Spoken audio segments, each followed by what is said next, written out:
Hi friends, my name is Maruti and I'm the co-founder of Kraku. In this video, we'll be looking at 100 quant questions which will be very useful for CMAT and TISNET. We'll initially show the question, try to solve it on your own after pausing the video, and after that you can look at our explanation. As the exam is approaching, I would recommend you to take as many mocks as possible because if you have good practice, you will perform better in the examination. Kraku has 5 mocks for CMAT and 5 mocks for TISNET. All of these mocks are in the latest pattern and they will help you quite a lot. The link to enroll to them is given in the description of this video. Additionally, we have an excellent crash course for CMAT which will be very useful for serious aspirants. All the concepts are covered from the basics, so definitely do check it out. We have put in a lot of effort to make this video, so if you like this video, please click on the like button, and if you have any doubts with respect to any of these questions, feel free to comment below the video. We will definitely try to respond to each and every query.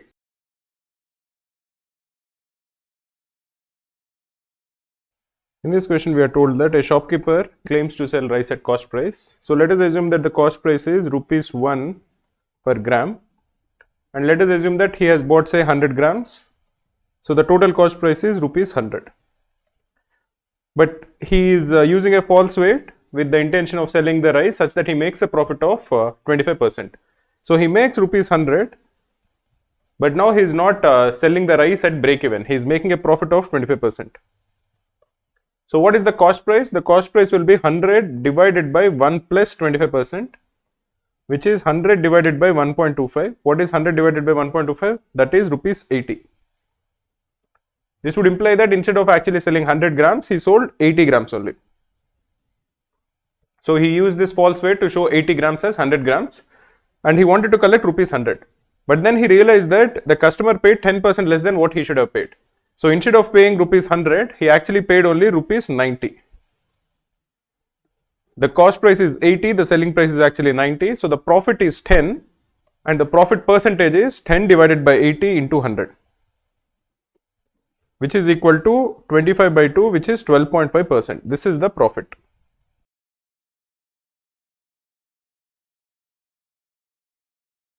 So in this question, we are told that 15th August 1905 was a Tuesday and we are required to find out which day of the week is 15th August 1895. So if you are looking at 15th August 1895, let us assume that it is X day of the week. So if you are looking at 15th August 1896, the number of days that would have passed from 1895 15th August to 15th August 1896 will be 366. The reason for that is because 1896 is a leap year, so it will have 29 days in February. So the number of days that would pass from 15th August 1895 to 15th August 1896 is 366. 366 is 364 plus 2. 364 is a multiple of 7. So if 15th August 1895 is day X of the week, 15th August 1896 will be X plus 2. Essentially what we are saying is, if say, just for example, if 15th August 1895 is a Sunday, then 15th August 1896 will be Sunday, Monday, and so it will be Tuesday. Similarly, 15th August 1897 will be X plus 3. Why is that the case? Because between 1896 August and 1897 August, you have 365 days, which is 364 plus 1. 364 is a multiple of 7, so we can ignore it. So 1898 will be X plus 4. 1899 will be X plus 5. 1900 is X plus 6. One of the things that you should notice is that 1900 is not a leap year. For leap years, all multiples of 4 are leap years except when they are multiples of 100. So for example, 1900 is not a leap year. 1800 is not a leap year. 1700 is not a leap year. However, 2000, which is a multiple of 400, is a leap year. So essentially, if you're trying to find out if a number is a leap year or not, first see if it is a multiple of 4. If it is a multiple of 4, then check if it is a multiple of 100. Then check if it is a multiple of 400. If it is a multiple of 400, it is a leap year. If it is a multiple of 100 but not a multiple of 400, it is not a leap year. If it is not a multiple of 100 but it is a multiple of 4, then again it is a leap year. So in this particular case, we have 1900, which is a multiple of 100, but not a multiple of 400. So it is not a leap year.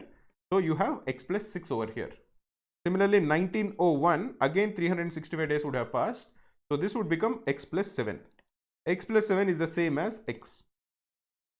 For 15th August 1902, another 1 day is added. So again it becomes x plus 1. For 15th August 1903, you have x plus 2. For 15th August 1904, remember that 1904 is a leap year. So you have 366 days, which is 364 plus 2. So this becomes equal to x plus 4. Finally, 15th August 1905 will be x plus 5. What is told to us is that 15th August 1905, this x plus 5 that we are talking about is a Tuesday. So what you have to do is just go back 5 days. So if you have Thursday as x, x plus 1 will be Friday, x plus 2 will be Saturday, x plus 3 will be Sunday, x plus 4 will be Monday, and x plus 5 will be Tuesday. This is x plus 5. So this will be x. Essentially 15th August 1895 will be Thursday. So the correct answer is option C.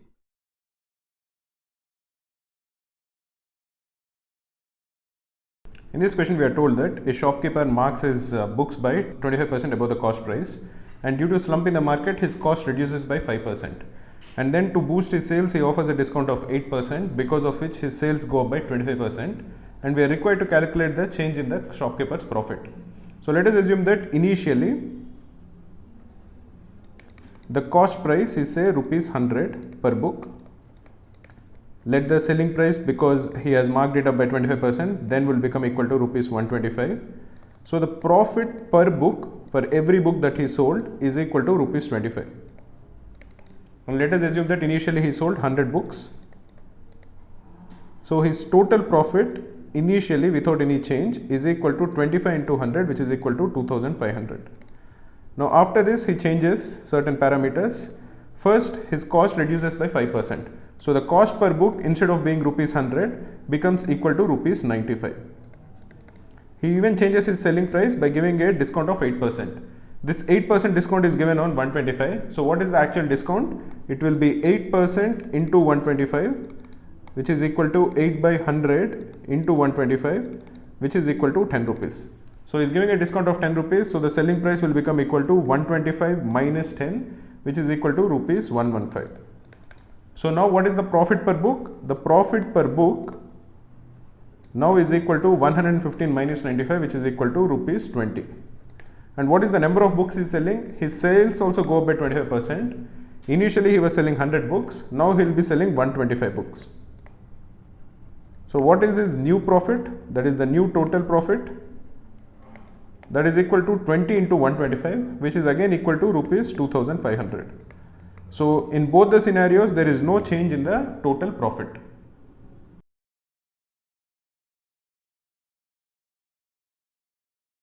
In this question, we are told that a company publishes to its customers that at a certain compound interest rate, a sum of money deposited by anyone will become 8 times in 3 years.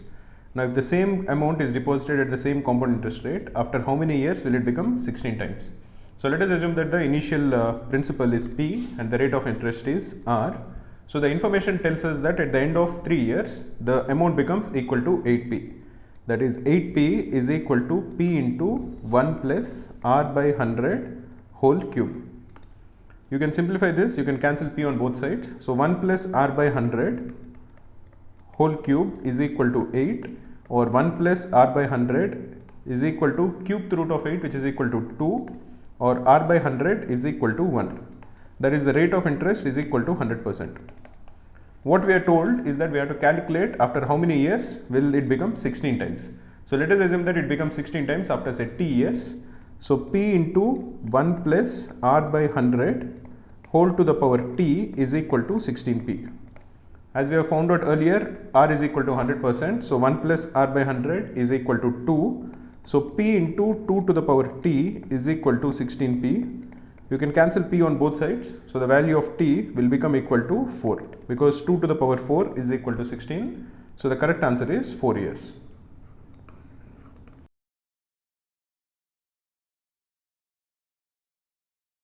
In this question, we are required to calculate the farthest distance between 2 points on a cylinder. The height is given as 8 and the radius is given as also 8. So let us try to understand what is exactly meant by it. Let us assume that this is the cylinder. The height is 8 and the radius is 8. So it will be something like this. This is the cylinder. We are required to calculate the farthest distance. So one point will be at the bottom and one point will be at the diametrically opposite end but at the top. So we are required to calculate this distance, the distance between these 2 points A, B. Let us assume that the diametrically opposite point of A but at the top is say equal to C. So the distance between A and C will equal the diameter of the cylinder. The radius is given to be equal to 8. So what is the diameter? That will equal 16, and the height is equal to BC, which is given as equal to 8. So if you are trying to find out the distance between A and B, we have to use the Pythagoras theorem, because ABC is a right angle triangle. So the length of the hypotenuse, which is equal to AB, can be calculated as square root of 8 square plus 16 square, which is equal to square root of 64 plus what is 16 square, that is equal to 256. This is equal to square root of 320. 320 is 64 into 5. 64 is 8 square. So if you bring 64 out of the square root, this will equal square root of 64 into square root of 5, which is equal to 8 into square root of 5. So the correct answer is option A, 8 into square root of 5.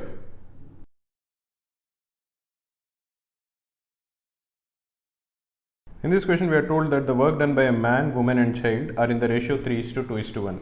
That is, if there is a man, woman and child. Let us assume that the work done by a man in a day is 3x, then the work done by a woman is 2x and the work done by a child is x. We are also told that the daily wages of 20 men plus 30 women plus 36 children is equal to 78 rupees. That is, what is the total work done by these guys in one day? 20 men will do 60x work, 30 women will do 30 into 2x, which is again 60x, and 36 children will do 36 into x, so that is 36x. Or the total work that will be done by them is 156x, for which they are paid a total of 78 rupees. That is, to make x units of work, what is the amount of money that is paid to them? It will be 78 divided by 156, which is equal to 1/2 rupees. We are asked to find out what will the total wages be for 15 men plus 21 women plus 30 children over 18 weeks. That is 18 into 7 days. What is the total work done by 15 men in one day? It will be 15 into 3x, so that is 45x. By 21 women will be 21 into 2x, so that is equal to 42x. And by 30 children it will be 30x. So the total work done by these guys in one day will be 45 plus 42, that is 87x. 87 plus 30, that is equal to 117x. This is the total amount of work done by them in one day, for which what is the total amount of money that will be paid to them? That will be into half, so that is 117 into 1/2. This is the total amount of money that is paid to them in one day. We are required to find out how much they will be paid in 18 weeks. So you multiply it with 18 and with 7. 18 divided by 2 is 9. So we are required to find out the value of 117 into 9 into 7 is 63. This will be equal to 7371, which is the answer.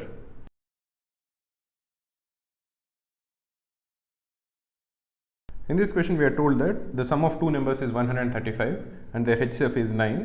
How many such numbers can be formed? So let us assume that both the numbers are 9x and 9y. Because as the highest common factor of both the numbers is 9, it would imply that both the numbers are divisible by 9, and the sum of these two numbers is equal to 135. So 9x plus 9y is equal to 135, or the value of x plus y is equal to 15. What do we know about x and y? We know that x and y are natural numbers, they can't be fractions. We also know that x and y should have no common factor. Why should x and y have no common factor? Because we are told that the HCF of the two numbers is 9. This would imply that 9x and 9y, the only number which is common between both of them is 9. If say x and y have another common factor, say both of them are divisible by 2, then the HCF of 9x and 9y will be equal to 9 into 2, which is equal to 18. So you want x and y to have no other common factors, and you want their sum to equal 15. how many different possible pairs are possible. So let us assume that x is equal to 1, then y is equal to 14. This is a valid pair. If x is equal to 2, y is equal to 13. This is also a valid pair. If x is equal to 3, the value of y is 12, but 3 and 12 have a number which is common, which is 3. So this is not possible. X can be 4, then y will be 11. This is also possible. X can be 5, then y is 10. This is again not possible because both of them have a common factor which is 5. 6 and 9 is also not possible because the common factors for 6 and 9 is 3.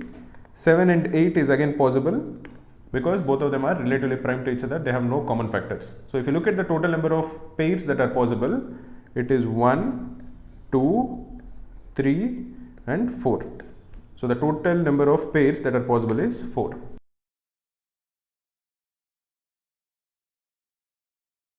Okay, in this question we are told that there are 6 tasks and there are 6 persons. Task 1 cannot be assigned to either person 1 or person 2. So let us assume that these are the 6 tasks.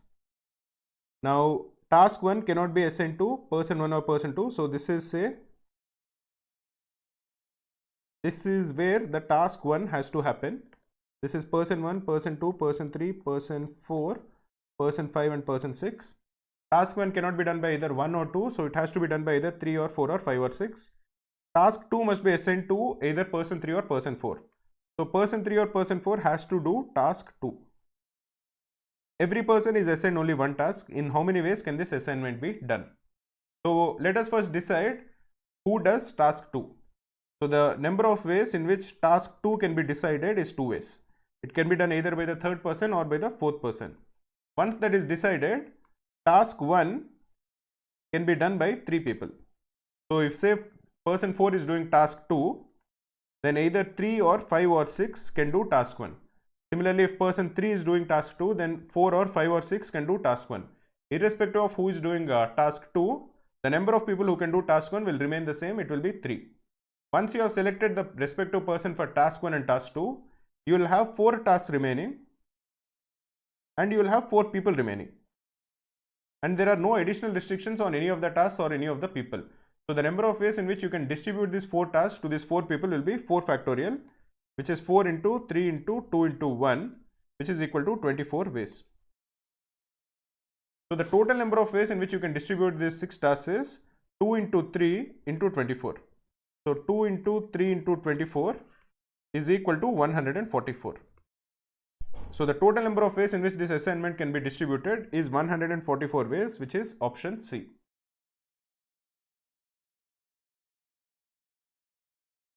Okay, in this question we are told that the male population above poverty line for state R is 1.9 million. Let us assume that in state R the total population is 100x. This is state R and below poverty line is 24%. So what is the population above poverty line? Above poverty line will be 76%, which is 100 minus 24. So this will be 76x. Now out of this 76x, the ratio of male to female is given to be 2:3. So what is the number of males above the poverty line? That will be equal to 2 by 2 plus 3 into 76x. But this is equal to 2 by 5 into 76x. This we are told is equal to 1.9 million. What we are required to find out is the total population of state R, which is equal to 100x. So the value will be equal to 1.9 into 100 whole divided by 2 by 5 into 76. This would imply that this is 190 into 5 divided by 2 into 76. 190 is 19 into 10, so this will be 10, and 76 is 19 into 4, so this will be 4. But this is equal to 5 into 5 divided by 2 into 2, which is equal to 25 by 4, which is equal to 6.25 million. So the population of state R is 6.25 million, which is option A.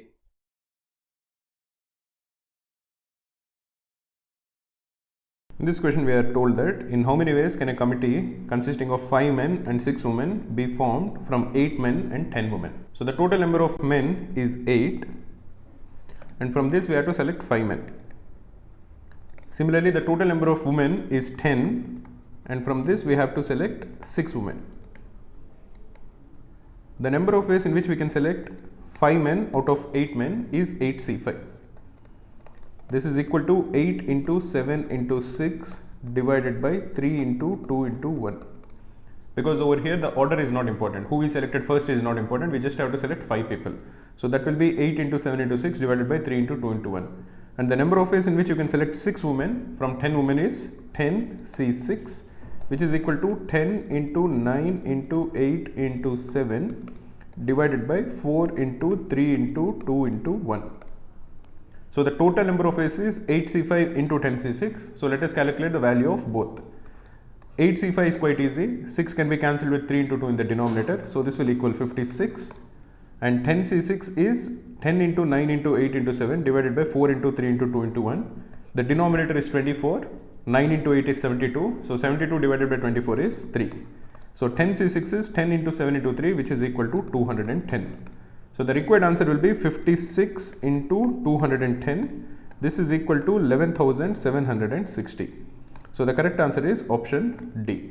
Google search Krakow free CAT mocks. Click on the first link. You can attempt 3 latest CAT mocks in the actual exam interface. After completing the test, you get detailed solutions, analysis, percentile along with your scorecard to gauge your all India performance. Click on the solution to get video solutions from our expert faculty.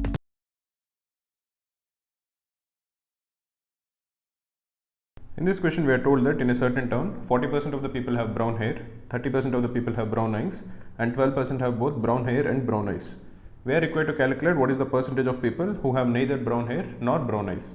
This is a Venn diagrams question where there are 2 parameters, that is, some people have brown hair, some people have brown eyes, some people have both, and some people have neither. So let us draw 2 circles which overlap. One of them will represent the number of people or the percentage of people who have brown hair, and one will represent the percentage of people who have brown eyes. So this is brown hair and this is brown eyes. 40% of the people have brown hair and 30% of the people have brown eyes. 12% are in the overlap, so they have both brown hair as well as brown eyes. So if you are trying to identify what is the percentage of people who have only brown hair but not brown eyes, that will be 40 minus 12, that is equal to 28%. Similarly, if you are trying to identify the percentage of people who have only brown eyes but not brown hair, that will be 30 minus 12, which is equal to 18%. So if you are trying to identify what is the total number of people who have either brown hair or brown eyes, that will be 28 plus 12 plus 18. So that will equal 28 plus 12 plus 18, which is equal to 58%. So 58% of the people have either brown hair or brown eyes. So what is the percentage of people who have neither brown hair nor brown eyes? That will be 100 minus 58, which is equal to 42%. So the answer in this case is 42%.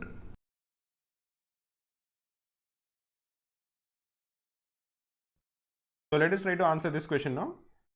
We are asked to calculate the angle created by the 2 hands of a clock when the clock shows 5:20 p.m. So before we get into this question, let us do a basic analysis of the clock and how much angle is covered by the hour's hand and the minute's hand in 1 minute. If you are looking at an hour's hand, in 1 hour it moves from 1 hour to another hour. What is the total number of hours that are there in the clock? There will be 12 hours. So an hour's hand will cover the entire 360 degrees in 12 hours. This is for the hour's hand. So in 1 hour, the angle that is covered by the hour's hand will be 30 degrees, which is 360 by 12. Therefore, in 1 minute, the amount of angle that the hour's hand will cover will be 30 by 60, which is equal to 0.5 degrees. This is the case for the hour's hand. For the minute's hand, it covers the entire 360 degrees in 1 hour. So in 1 hour, it covers 360 degrees. Therefore, in 1 minute, the angle that is covered by the minute's hand is 360 by 60, which is equal to 6 degrees. Remember that an hour's hand will cover 0.5 degrees in 1 minute and a minute's hand will cover 6 degrees in 1 minute. Now, if you are trying to figure out the angle between the 2 hands of a clock at 5:20, what we'll do is we'll first calculate the angle between both the hands at exactly 5 o'clock. That is the first step that we'll do. So this is the vertical line and you have this is at 5 p.m. the hours hand will be over here and the minutes hand will be over here. So at 5 p.m. the minutes hand is making 0 degrees with the vertical line. And the hours hand, how much angle is it making? It is making 5 into 30, which is equal to 150 degrees with the vertical line. After that, 20 minutes elapse. And in this 20 minutes, what is the angle that the minutes hand will cover? The minutes hand is going to cover 20 into 6, which is equal to 120 degrees. And what is the angle covered by the hours hand? Remember that an hours hand covers 0.5 degrees every minute. So in 20 minutes, it covers 20 into 0.5, which is equal to 10 degrees. So now what is the angle between the hours hand and the minutes hand? It will be 150 plus 10 minus 120.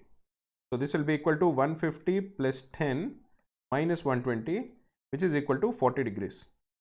So the angle between the hours hand and the minutes hand is 40 degrees.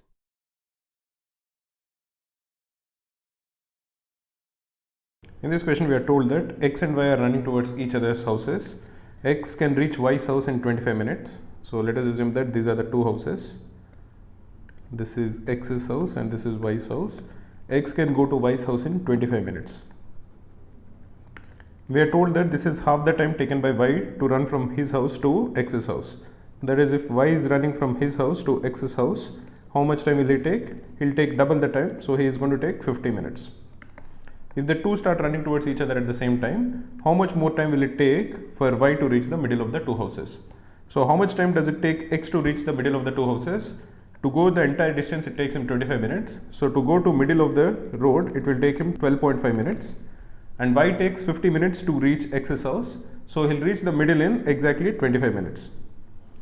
So the additional time taken by Y is 25 minus 12.5, which is equal to 12.5 minutes.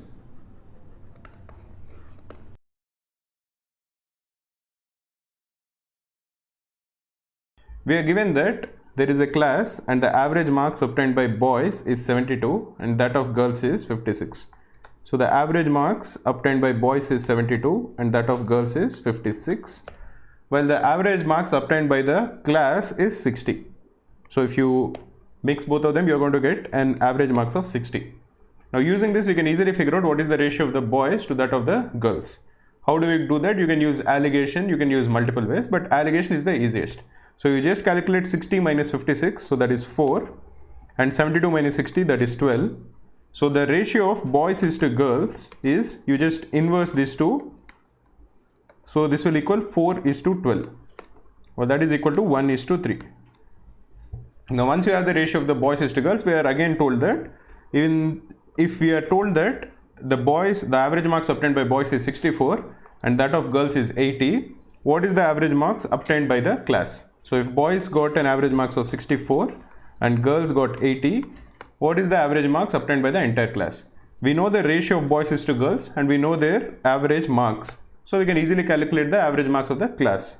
That will be 64 into 1 plus 80 into 3 divided by 1 plus 3. This will equal 64 plus 240 divided by 4, or this is equal to 304 by 4, or this is equal to 76. So the average marks of the class would have been 76 if the average marks of the boys was 64 and that of girls was 80.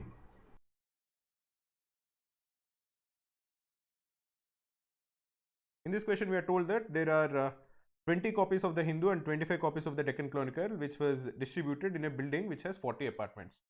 So again, let us draw two circles. One will represent the families who read the Hindu and one will represent the families who read the Deccan Chronicle. So this is the Hindu and this is DC. What is the number of copies of Hindu that were distributed? This is 20. And what is the number of copies of Deccan Chronicle that was distributed? This is 25. Let us assume that X number of families bought both the papers. So this is equal to X. So what is the number of families who bought only Hindu? That will be 20 minus X. And what is the number of families who bought only Deccan Chronicle? That is 25 minus X. So what is the total number of families? That will be 20 minus X plus 25 minus X. So if you are summing up all the three entities, it will be 45 minus X. What we are told is that 45 minus X is equal to 40. This is the total number of apartments that are there in the building. So 45 minus x is equal to 40, or the value of x is equal to 5. Now what are we required to find out? We are required to find out the number of apartments that buy only the Hindu. That will be equal to 20 minus x.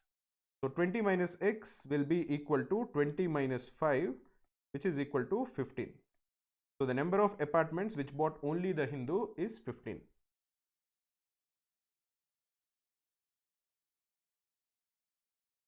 We are asked to find out the geometric mean between 30 plus square root of 200 and 54 minus square root of 648. The first thing to notice is that 200 is equal to 100 into 2. So square root of 200 is equal to square root of 100 into square root of 2. This is equal to 10 into square root of 2.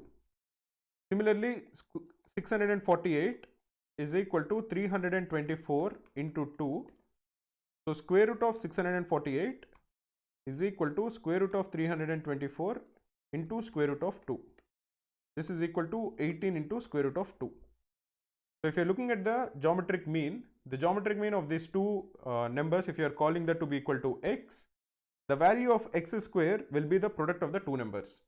If you are looking for the geometric mean of two numbers, that will be the square root of the product of the two numbers. So for example, if you are looking for the geometric mean of a and b, that will be square root of a into b. In this particular case, the value of x, if it is a geometric mean, will be such that x square will equal 30 plus square root of 200 into 54 minus square root of 648. This is equal to, as we have discussed earlier, 30 plus 10 square root of 2 into 54 minus 18 square root of 2. We can take 10 common in the first bracket and 18 common in the second bracket. So this is equal to 10 into 18 into 3 plus square root of 2 into 3 minus square root of 2. Now if you look at the product 3 plus square root of 2 into 3 minus square root of 2, this is of the form x plus y into x minus y. And this is going to equal x square minus y square. So this is equal to 180 into what is the value of 3 square, that is 9, minus what is the value of square root of 2 whole square, that will be equal to 2. So this is equal to 180 into 7. This is the value of x square. So what is the value of x? X will be equal to square root of 180 into 7. So that is equal to, you can express 180 as 36 into 5, and if you take 36 out of the square root, it will become equal to 6 into square root of 5 into 7, which is 35. So the required answer is 6 into square root of 35.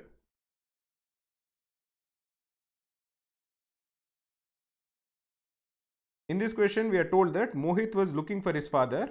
He went 90 meters to the east before turning to his right. So when you know that this is a question in directions, one of the first things you should do is try to draw the compass. So draw two axes. Let us assume that this is east. So this will be west, this will be north, and this will be south. Now what do you know? We know that he started and he went 90 meters to the east before turning right. So he went like this. This is 90 meters, and then he turned right, that is to this side. Then he went 20 meters. So from here he went 20 meters, so somewhere like this. And he again turned right. So this time he is facing this direction to look for his father, and he went 30 meters away from this point. So then he walked another 30 meters, something like this. Here he went to his uncle's house and his father was not here. So he went 100 meters to the north. North will be in this side, and he went 100 meters. And he met his father over here. So at this point, this is where he started and this is where he reached at the end. How far away did the son meet his father from the starting point? So if you are trying to give names, say this is S, this is T, this is P, this is Q, and this is U. What is the value of ST? ST will be equal to 90 minus 30, so this will be equal to 60. And what is the value of TR? TR will be equal to 100 minus 20, which is equal to 80. So if you are trying to find out the distance of RS, which is the final distance from his starting point to his final point, this is a right angle triangle. You have two vertices. You have the lengths of the non-hypotenuse sides are 80 and 60. Therefore, the length of SR will be square root of 60 square plus 80 square. The value of 60 square will be equal to 3600 and the value of 80 square will be 6400. So this is equal to square root of 10,000 is equal to 100. So the distance from the starting point till the ending point is 100 meters.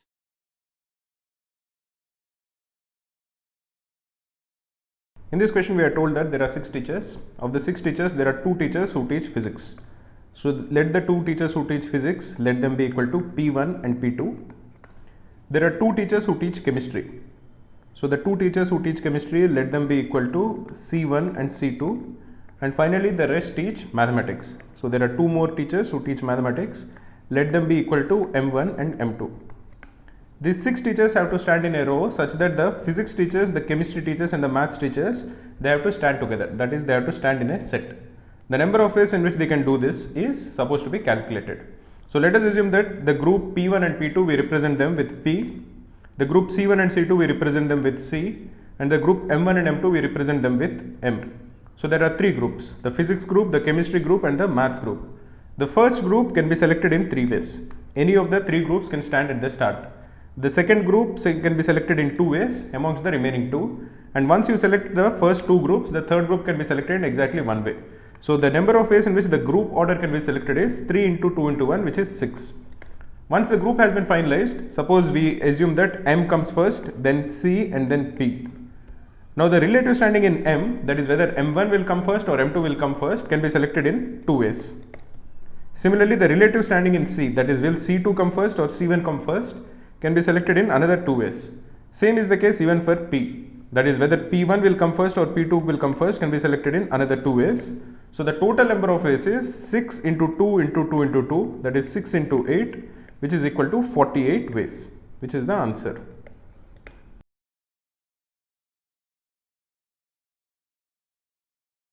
This question was slightly lengthy when I was trying to solve it. So in this question, we are told that the monthly incomes of Amit and Bharat are in the ratio 5:4. So if you're looking at the incomes, let us assume that Amit's income is 5i and Bharat's income is 4i. And their monthly expenses are in the ratio 19:21. So if you're looking at their expenses, Amit's expense will be equal to 19e and Bharat's expense will be equal to 21e. We are told that their monthly savings are in the ratio 37:18. And we are also told that the total annual savings of Amit and Bharat is 1.32 lakhs. If the ratio of their savings is 37:18, and we are also told that their total annual savings is 1.32 lakhs. So what is their monthly savings? It will be 1,32,000 divided by 12. This will equal 11,000. So 11,000 is the total monthly savings and it is in the ratio of 37:18. So what is Amit's monthly saving? It will be 37 divided by 37 plus 18, which is equal to 55 into 11,000. This is equal to 7,400. This is Amit's monthly savings. Similarly, you can calculate Bharat's monthly savings. That will be 18 divided by 55 into 11,000. This is equal to 3,600. So now you have 2 equations. Amit's monthly savings is 7,400 and Bharat's monthly savings is 3,600.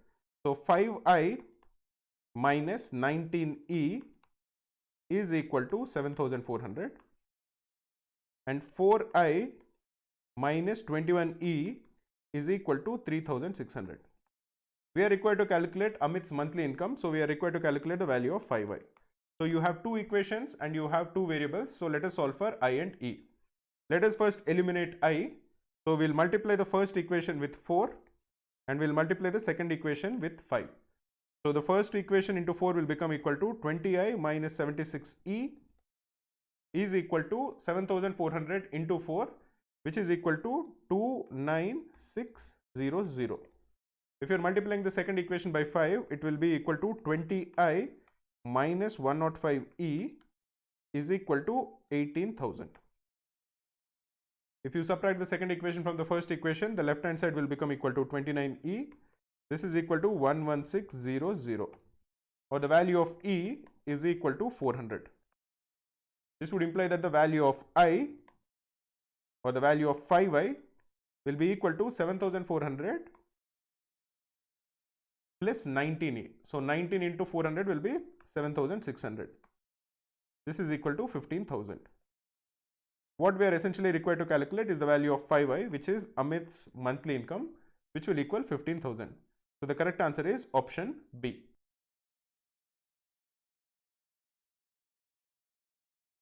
In this question, we are given an expression and we are asked to simplify it. Let us look at the numerator and let us look at the denominator separately. The denominator is 0.54, so that's simple. If you're looking at the numerator, it is 0.3 into 0.3 plus 0.03 into 0.03 minus 0.6 into 0.03. Let us first combine the last two terms. If you take 0.03 common, this will become equal to 0.03 minus 0.6, that is minus of 0.57. So this is minus 0.03 into 0.57 and this is 0.3 into 0.3. Now in the first term we have 0.3, in the second term we have 0.03. So let us try to take 0.03 common. So we will change the first expression into 0.03 into 3. So the given expression, or the numerator of the given expression, is equal to 0.03 into 3 minus 0.03 into 0.57. Now let us take 0.03 common. So this will become equal to 0.03 into 3 minus 0.57, which is equal to 2.43. This is the numerator and we have 0.54 in the denominator. 0.03 divided by 0.54 is simply equal to 1 by 18. So the required expression is equal to 2.43 divided by 18. We can multiply the numerator and denominator by 100 to simplify the calculations. So this is equal to 243 divided by 18 into 100. We can divide the numerator and denominator by 9. So this becomes equal to 27 and this becomes equal to 2. So this is 27 by 2 divided by 100, or this is 13.5 divided by 100, which is equal to 0.135.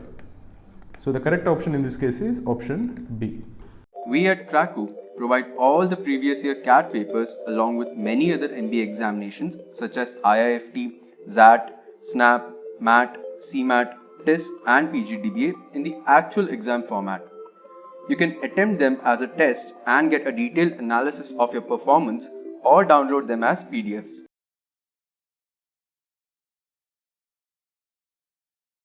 In this question, we are required to find out the smallest number by which 2400 should be divided to make it a perfect cube. So let us first factorize 2400 into prime factors and then let us try to identify the answer. What is 2400? 2400 is equal to 100 into 24. 24 is 8 into 3, so that is equal to 2 cube into 3. What is 100? 100 is 10 square, 10 is 2 into 5. So the value of 100 should be 2 square into 5 square. Or we can simplify this as 2 to the power 2 plus 3, so that is equal to 2 to the power 5 into 3 into 5 square. This is the value of 2500 after we do the prime factorization. What we are required to find out is by what number should this be divided to make it a perfect cube. If you are having a perfect cube, say, which is after you factorize it, is of the form p1 to the power a1 into p2 to the power a2 into dot dot dot, all the powers should be multiples of 3. That is the definition of a perfect cube. So in this particular case, 2400 should become equal to 2 to the power 3, which is the largest number, which is a multiple of 3, which is less than 5, into 3 to the power 0 into 5 to the power 0, because you want all the powers of 3, 2 and 5 to be multiples of 3. So in this particular case, 2400 should be divided by 2 to the power 5 minus 3 is 2 square, into 3 to the power 1 minus 0 is 3, into 5 to the power 2 minus 0 is 5 square. So once you divide 2400 by this number, you are going to get this number, which is a perfect cube. So the correct answer is 2 square into 3, that is 4 into 3 into 5 square is 25. 25 into 4 is equal to 100 into 3 is 300. So the correct answer is 300, which is option D.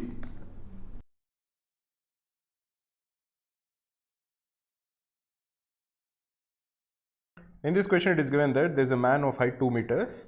He is standing at a certain distance from a lamp post of height 10 meters. So initially it was a man and there was a lamppost. The height of the lamppost is 10 and the height of the man is 2 meters. The angle of elevation of the tip of the shadow is 30 degrees. So when the light from the lamppost comes, it will cast a shadow.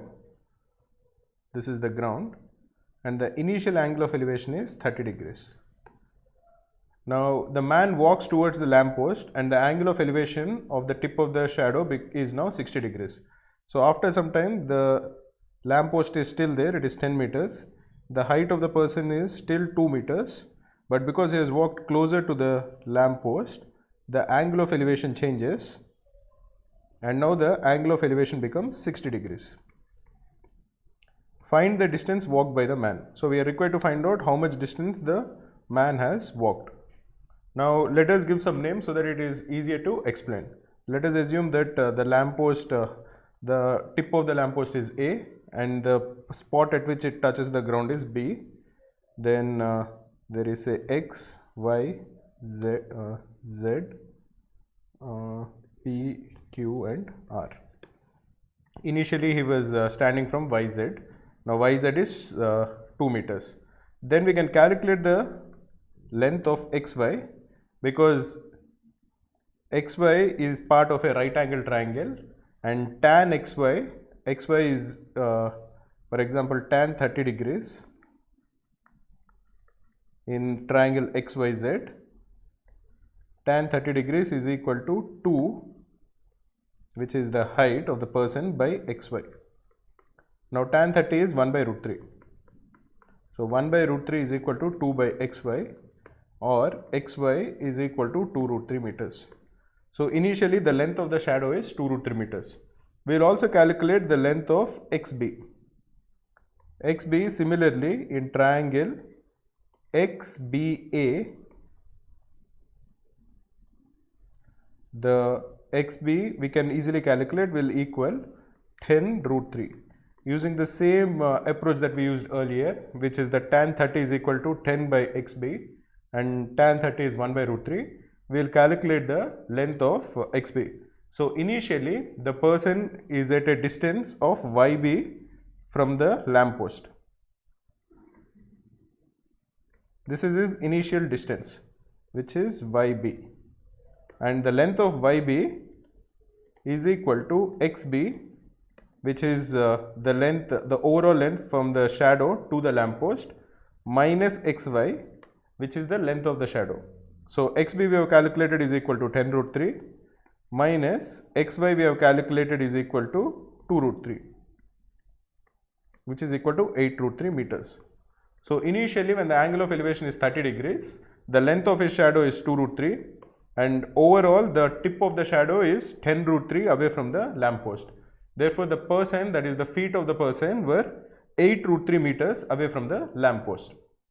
We will do the same thing after he has walked. So for example in these triangles, in triangle ABP, which is the big triangle, tan 60 degrees is equal to AB by PB. We know tan 60 degrees, this is equal to root 3, and we know AB, which is the height of the lamppost, is 10, by PB, which is where the end of the shadow is there from the lamppost. So PB is equal to 10 by root 3. Similarly, we can calculate the length of PR, and this will equal 2 by root 3. So after he has walked a few meters, PR will become 2 by root 3, that is the length of the shadow has decreased, and the shadow is also closer to the lamppost than before. So the person himself, which is BR, which is the distance of the person from the lamppost, will equal PB minus PR. PB we have calculated is 10 by root 3 minus 2 by root 3, which is PR. This will equal 8 by root 3. Now to understand how much the person has walked, initially he was 8 root 3 meters away from the lamppost, which is equal to this distance. Now after walking for some time, he is 8 by root 3 meters away from the lamppost. So the distance he has actually walked is 8 root 3 minus 8 by root 3. This if you simplify by taking common denominator as root 3, the numerator will become 8 into 3, that is 24, minus 8, or this will equal 16 by root 3. So the answer in this case is 16 by root 3. In solving these kind of questions, you should easily understand what the angle of elevation means and make connecting lines. Once you make the connecting lines, you will be able to figure out the length of the shadow, how it has moved, how it has decreased after he has moved towards the lamp, and from then you can figure out how much distance the person has actually moved.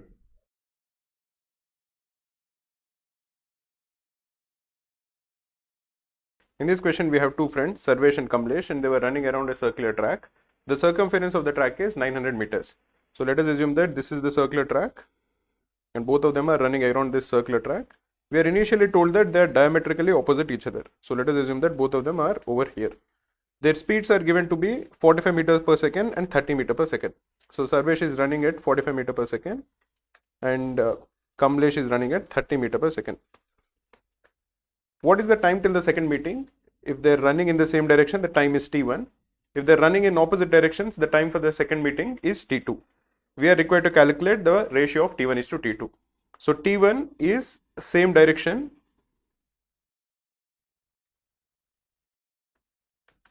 and t2 is opposite directions. If they are running in the same direction, what is the initial distance between both of them? Even whether they are running in the same direction or opposite direction, the initial distance between them will be 450 meters. Because the circumference of the circle is 900 meters and they are diametrically opposite each other, so the initial distance between both of them is 450 meters. Now if they are running in the same direction, the relative speed of one of them with respect to the other will be 45 minus 30, which is equal to 15, because they are running in the same direction. So the time taken for the first meeting will be 450 divided by 15, which is equal to 30 seconds.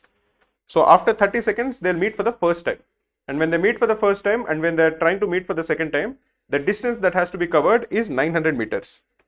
And again, the relative speed is 15 meters per second. So the time taken between the first meeting and the second meeting will be 900 divided by 15, which is equal to 60 seconds. So the total time taken by them to meet for the second time will be 30 plus 60, which is equal to 90 seconds. This is the value of T1.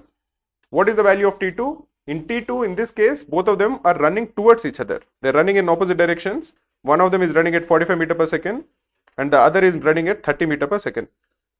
Because they're running in opposite directions, they are coming towards each other. The relative speed will be 45 plus 30, which is equal to 75 meters per second. And what is the initial distance between both of them? Again, it will be 450 meters. So the time taken for the first meeting will be equal to 450 divided by 75, which is equal to 6 seconds. So after 6 seconds, they'll meet for the first time. And when they meet for the first time and before they have to meet for the second time, they have to cover another 900 meters together. So what is the time taken between the first meeting and the second meeting? It will be 900 divided by 75, which is equal to 12 seconds. So what is the total time taken by them before they meet for the second time? It will be 6 plus 12, which is equal to 18 seconds. This is the value of T2. 90 is the value of T1. So what is the ratio of T1 is to T2? It is 90 is to 18, or it is equal to 5 is to 1. This is the answer.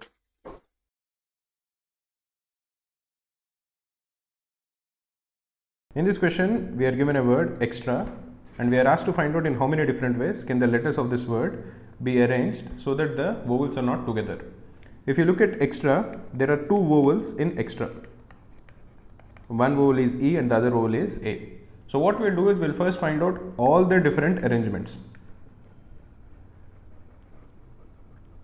Then we will find out the number of arrangements in which both the vowels are together.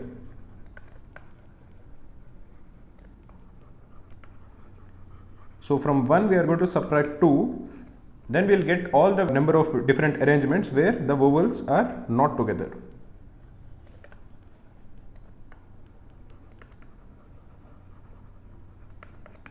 Now what is the total number of arrangements that are possible using the 5 letters E, X, T, R, A?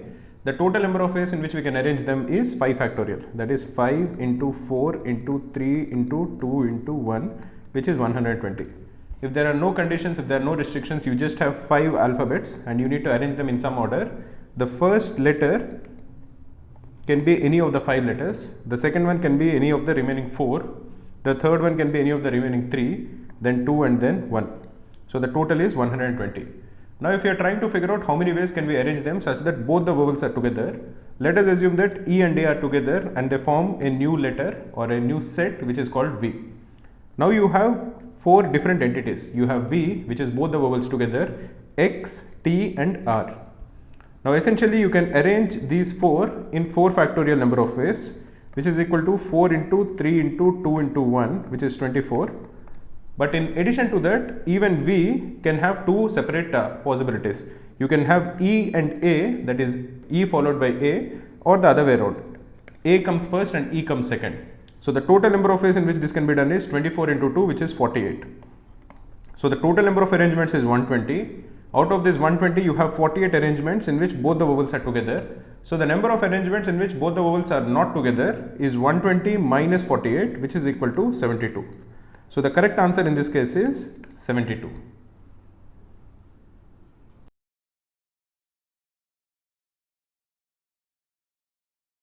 So in this question we are given that there is a triangle ABC. So this is the triangle ABC. So this is A, this is B and this is C. AD is the angle bisector of A. So from A we draw a line. This is a D and AD is told to be the angle bisector. That is angle BAD will be the same as angle CAD. We are told that AC is equal to 4.2 centimeters.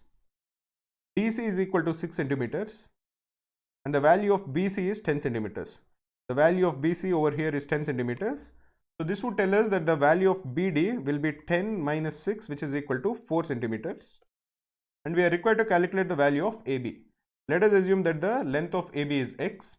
So because AD is the angle bisector, the ratio in which it will divide the opposite side will be the same as the ratio of the adjacent sides.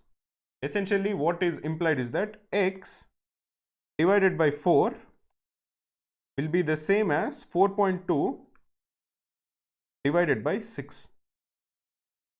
So whenever you have a angle bisector in a triangle, say this is a triangle, and if the lengths are given to be equal to A and B, and if you draw the angle bisector over here, and if the lengths in which it divides the other side is X and Y, the value of X is to Y will be the same as A is to B.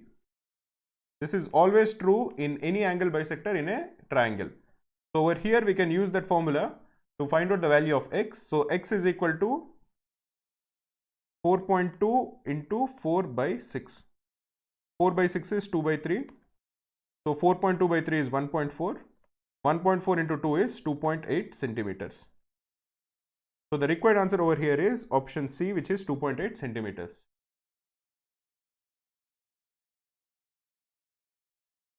We are told that there are 30 cylindrical pillars in a building and the radius of each pillar is 35 centimeters and the height is 5 meters. So the radius is equal to 35 centimeters and the height is 5 meters. And there are a total of 30 such cylindrical pillars. The cost of painting the curved surface area is given to be equal to rupees 10 per meter square, but we are required to paint only half the cylindrical pillars. That is, we don't need to paint 30 cylinders, we need to paint only 15 cylinders. Now what is the curved surface area of a cylinder? It is equal to 2 pi RH. We are given the radius, we are given the height. Notice that in radius it is given in centimeters, so let us try to convert everything into meters.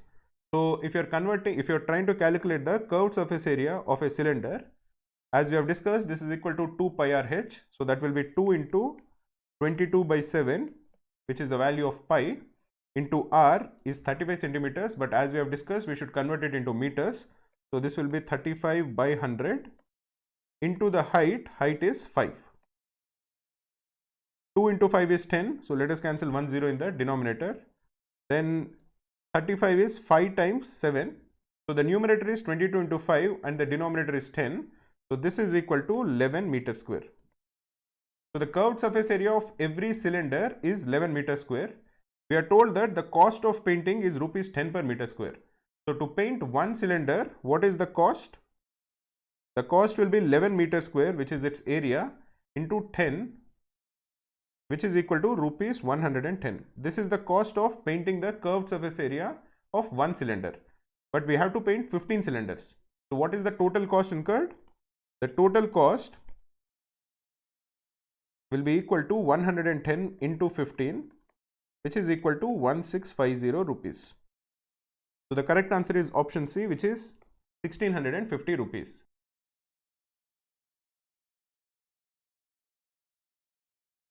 So in this question we are told that in a management institute we have 6 senior professors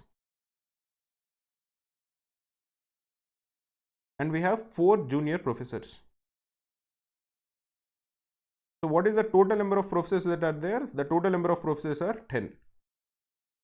Out of these 10 professors we have to select 3 professors, and we are required to calculate the probability that at least one of the professors selected is a junior professor. So what we'll do is we'll calculate the probability that all the 3 professors are selected from the senior professors. Suppose that probability is P, then the required answer will be 1 minus P. Because if that is not the case, it would imply that at least one of the professors who is selected is a junior professor. So what is the first thing that we should do? We should try to find out what is the total number of ways of selecting 3 professors from 10 professors. The total number of ways of selecting 3 professors from 10 professors is 10C3. And if you are selecting these 3 professors from only the senior professors, what is the number of ways in which you can do it? It is 6C3. So this is the probability P that we discussed about, in which case all the 3 professors are being selected directly from the 6 senior professors and none of them is being selected from the junior professor. So this probability is 6C3 divided by 10C3, which is equal to 6 into 5 into 4 divided by 10 into 9 into 8. 5 into 4 is 20, so this will be 2 over here. So now the numerator is 6 into 2, that is 12, and the denominator is 9 into 8, which is 72. So this is equal to 1 by 6. So the probability of selecting 3 professors, or the probability that all the 3 professors that are selected belong to the senior professors, is 1 by 6. So the probability that at least one of the professor belongs to the 4 junior professors will be 1 minus 1 by 6, which is equal to 5 by 6. So the required answer in this case is option C, which is 5 by 6.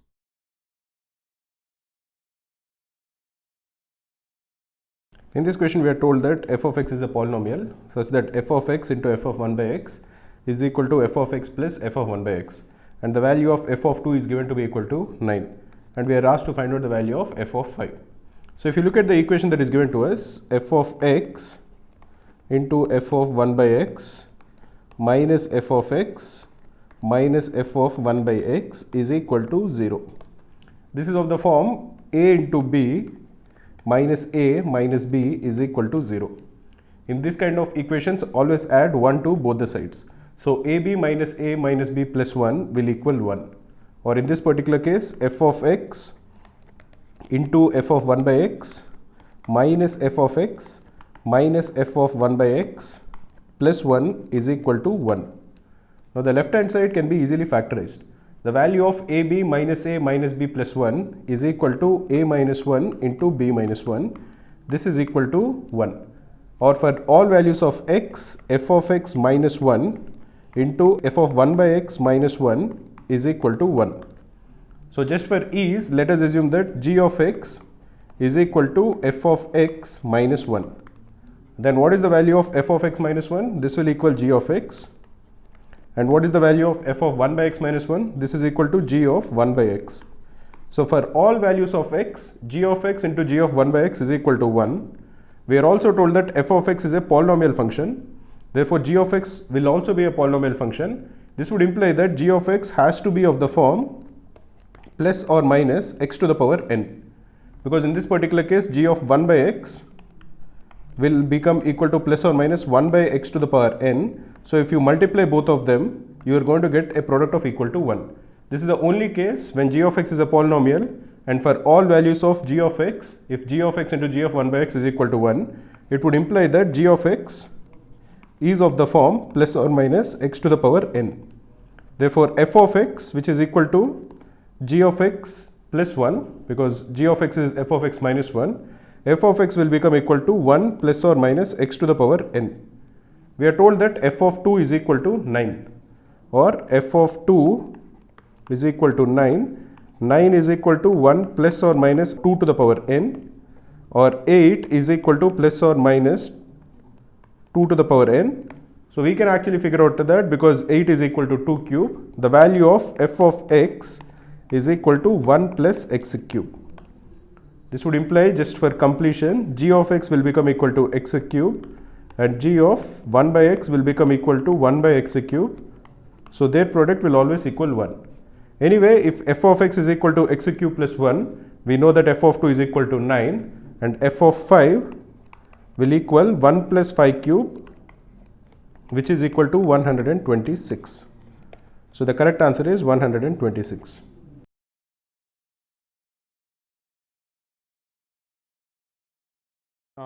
Typical question, these are the kind of questions that can be asked. So we have 850 students who wrote an entrance examination. 550 did very well in maths plus LR, and 600 have done very well in the English proficiency exam, and 350 did very well in both. So again, let us draw two circles. The first one will be maths plus LR. So this is maths plus LR, and the second is English. The total number of students who have attended this examination is 850, of which 550 have done well in maths plus LR and 600 have done well in English. And we are also told that 350 have done well in both. So what is the number of students who have done very well in maths plus LR only? That will be 550 minus 350, this is equal to 200. And what is the number of students who have done very well only in English? That will be 600 minus 350, which is equal to 250. What we are required to find out is how many students did not do very well in maths plus LR. This is actually a very straightforward question. We know that the total number of students is 850, of which 550 have done well in maths plus LR. So what is the number of students who have not done well in maths plus LR? That will be 850 minus 550, which is equal to 300. So the correct answer in this case is option A. To really solve this question, you need not even draw the Venn diagrams. If you just read the question and you can answer it. I drew the Venn diagram so that you will understand how to draw it better.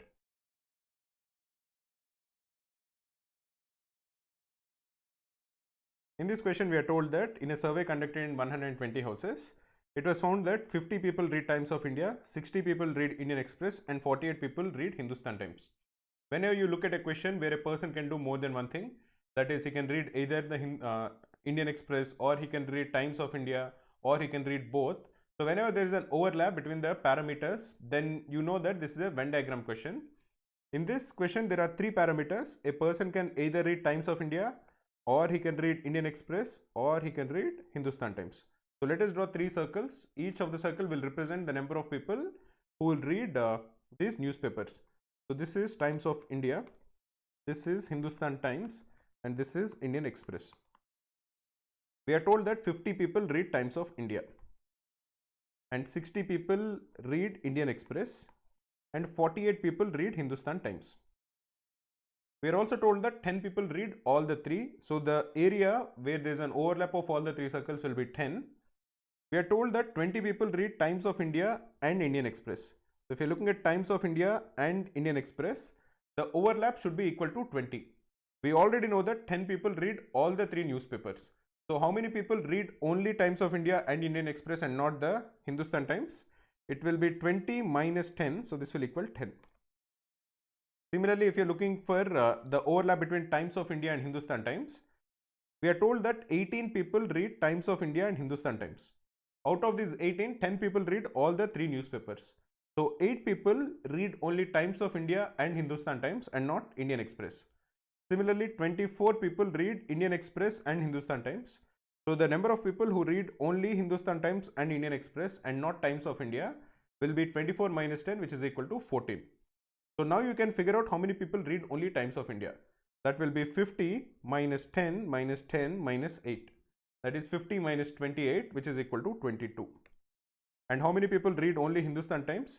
That will be 48 minus 8, so 40, minus 10, so 30, minus 14, so this will equal 16.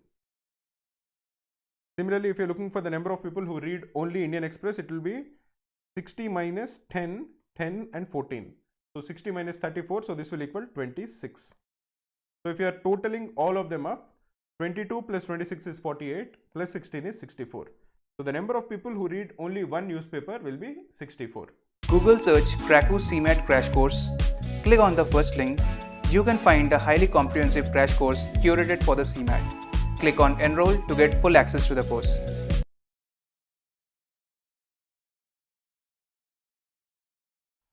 In this question, we are told that Anuj takes 1 day to complete a job.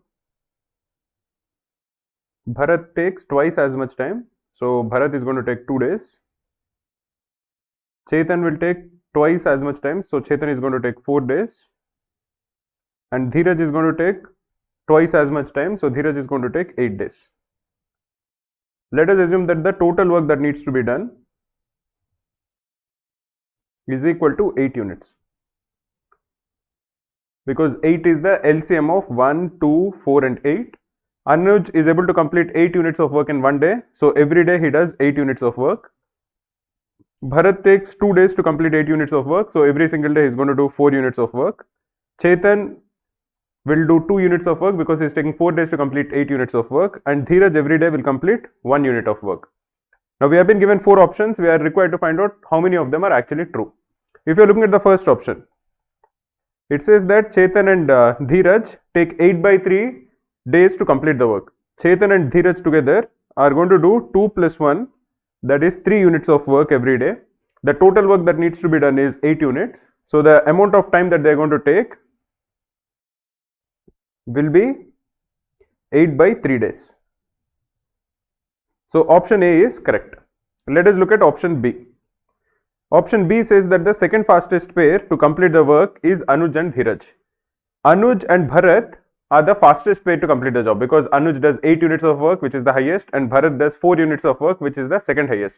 If you are looking for a pair which does the second fastest, which completes the work in the second fastest time, it will be Anuj plus Chetan. That is because the fastest will be A plus B, and they are going to do 12 units of work. The second fastest will be A plus C. They will be doing 10 units of work. The third fastest will be A plus D. They will be doing 9 units of work. The next fastest will be B plus C. They will be doing 6 units of work. The next fastest will be B plus D. They will be doing 5 units of work. And the slowest pair will be C plus D. They will be doing 3 units of work. So if you are looking for the second fastest pair, the second fastest pair will be A plus C. That is Anuj and Chetan, not Anuj and Dheeraj. So option B is false. If you are looking at the third option, the second slowest pair to complete the job is Bharat and Dheeraj. The second slowest pair is indeed Bharat and Dheeraj. So this is correct. If you are looking at the fourth option, Bharat and Dheeraj will take 4 by 3 days to complete the work. Bharat and Dheeraj will do 5 units of work in one single day. The total work that needs to be done is 8 units. So the number of days that they are going to take will be 8 by 5, not 4 by 3. So this also is false. So the only 2 options which are correct are A and C. That is option C.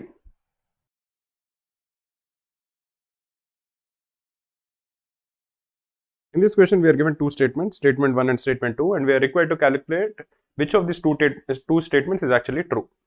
If you are looking at the first statement, it says that 543 in base 6 is the same as 317 in base 8.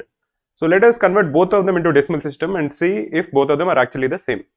If you are looking at 543 in base 6, and if you are trying to convert it into decimal system, this will be equal to, because the last digit is 3 into 6 to the power 0 plus 4, which is the second digit, into 6 to the power 1 plus 5 into 6 square.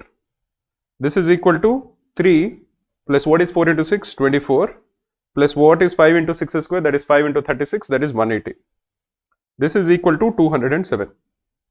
Similarly, if you are looking at 317 to the base 8, you have 317 to the base 8. If you are converting this into decimal system, this is equal to 7 into 8 to the power 0 plus 1 into 8 to the power 1 plus 3 into 8 square. This is equal to 7 plus 8 plus what is 3 into 64? 3 into 64 is 192. This is again equal to 207. So both of these are the same. So the first statement is true. If you are looking at the second statement, it says that the last 4 bits, basically the last 4 digits of any multiple of 16 in binary notation is 1000. So let us try to see if this is true for a few cases. Let us try to convert 16 into base 2. If you are converting 16 into base 2, that will be equal to 1, 0, 0 and 0. There is a very simple way in which you can do this. 10 in base 2 is actually 2. 100 in base 2 in decimal system it will be 4. 1000 is 8 and 10,000 basically 1 followed by 4 zeros is 16. 16 is a multiple of 16, so clearly the second option is not true because the last 4 digits is 4 zeros, not 3 zeros. So the first statement is true and the second statement is false. So the correct answer will be option C.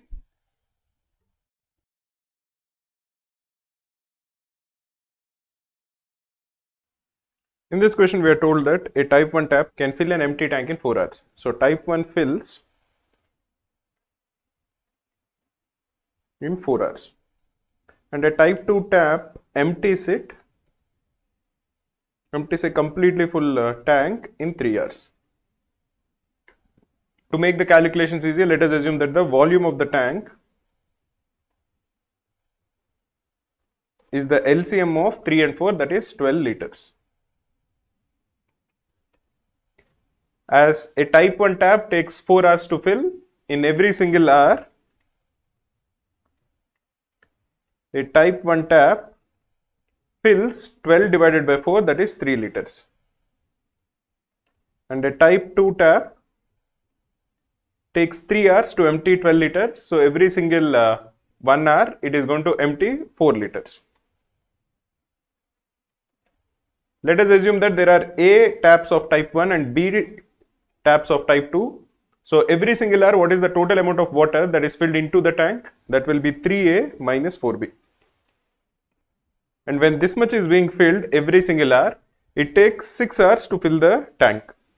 So the value of 3A minus 4B is equal to 12 divided by 6, which is 2. Or the value of 3A is equal to 4B plus 2. So we have one equation and two unknowns. So A and B can take a lot of values. There are infinite solutions to this given equation. But what we are told is that out of the 4 options, only one of them is going to satisfy. Let us substitute the value of each of the 4 of them and try to figure out if they actually satisfy. The first option is that A is equal to 4.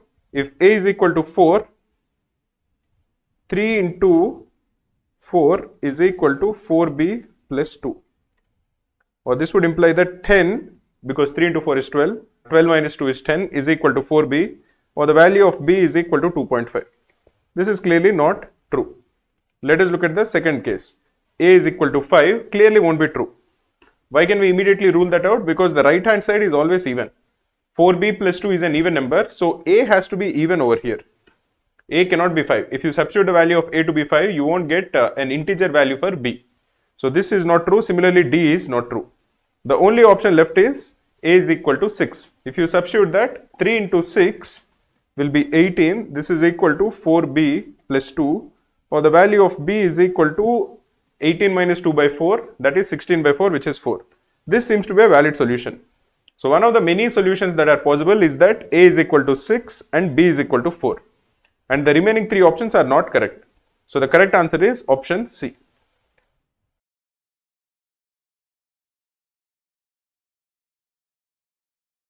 So in this question, we are told that Rajesh can check the quality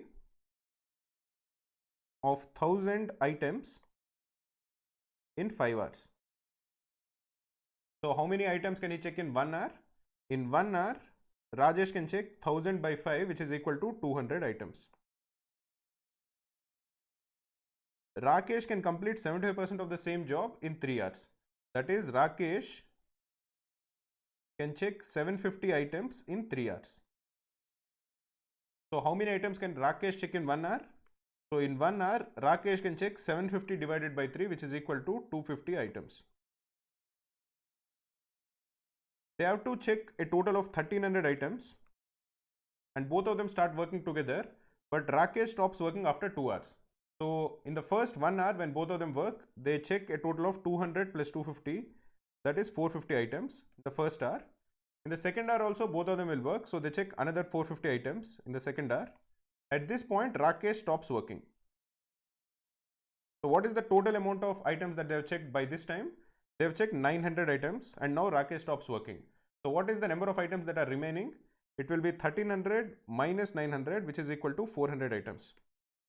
And these 400 items have to be checked by Rajesh alone, and he checks 200 items per hour. So what is the additional time that Rajesh is going to take? It will be 400 divided by 200, which is equal to 2 hours. So both of them work together for 2 hours, and after that Rajesh alone worked for 2 hours. So what is the total time that is required to complete this task? It will be 4 hours, which is 2 plus 2.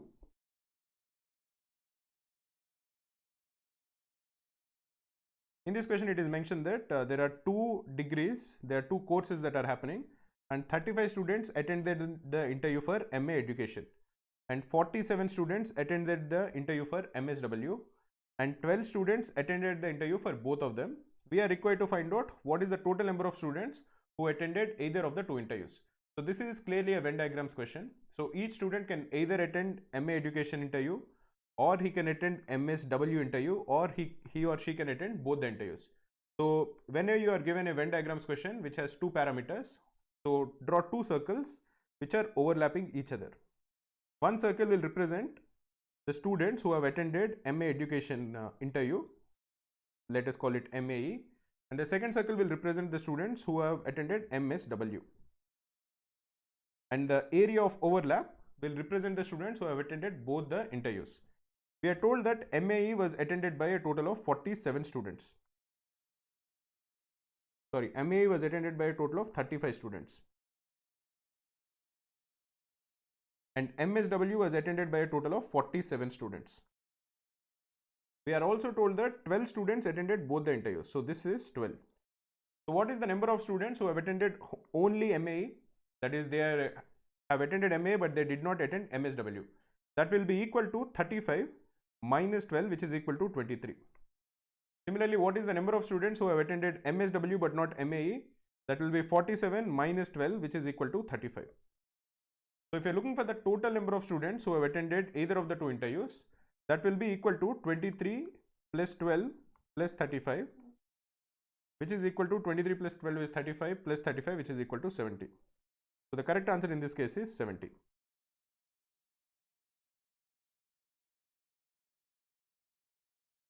In this question, we are told that the cost price of a pen is 20, but the shopkeeper sells the first pen at 3, the second pen at 5, the third pen at 7, and so on. We are required to calculate the number of pens that the shopkeeper should sell in order to make a total profit of 20%. So if you are looking at the first pen, the cost price will be 20 and the selling price will be 3. For the second pen also, the cost price will be 20, but the selling price will be 5. For the third pen also, the cost price will be 20 and the selling price will be 7, and so on. Suppose he is selling n pens. For the nth pen, the cost price will still remain 20, but the selling price will be dependent on the number of pens that he sold, and it will equal 2n plus 1. You can notice that 3, 5, 7, dot, dot, dot, and all are actually part of the series 2n plus 1. So if you are calculating the total cost price of the n pens, it will be 20n, and the total selling price will be 3 plus 5 plus 7 plus dot, dot, dot per n terms. So the sum will be equal to n by 2 into 3 plus, which is the first term, 2n plus 1, which is the last term. Notice that this is an arithmetic progression in which we know the first term and we know the last term and we know the number of terms. So the sum will be the number of terms divided by 2 into the first term plus the last term. So it is n by 2 into 3 plus 2n plus 1, which is equal to n by 2 into 2n plus 4, which is equal to n into n plus 2. This is the total selling price. What we are told is that he makes a total profit of 10%. So this would imply that n into n plus 2 is equal to 1.1 times the total cost price, which is equal to 20n. You can cancel n on both sides. So n plus 2 will be equal to 1.1 into 20, which is equal to 22, or the value of n will be equal to 20. So the required answer is that he should sell 20 pens.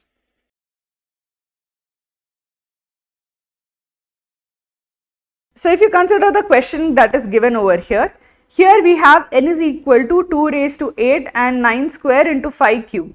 Then the number of factors of n which are multiples of 25 is what? Here we have to consider multiples of 25. So it's not just number of factors, but number of factors which are multiples of 25. So in that case, what is the bare minimum power of 5 that you have to select? See, in this case, the number of ways of selecting powers of 2 will be from 0 to 8. That is 9 ways. In how many ways can you select powers of, this is 9. 9 will basically be 3 square into 2. So this is basically 3 raised to 4. So this is 2 raised to 8. Instead of 9, we have to put prime factors. You can't put composite numbers. So this is 3 raised to 4 into 5 cube. So in that case, what if this is 3 raised to 4, how many ways can you select powers of 3? You can select from 0 to 4, that is 5 ways. Now how many ways can you select powers of 5?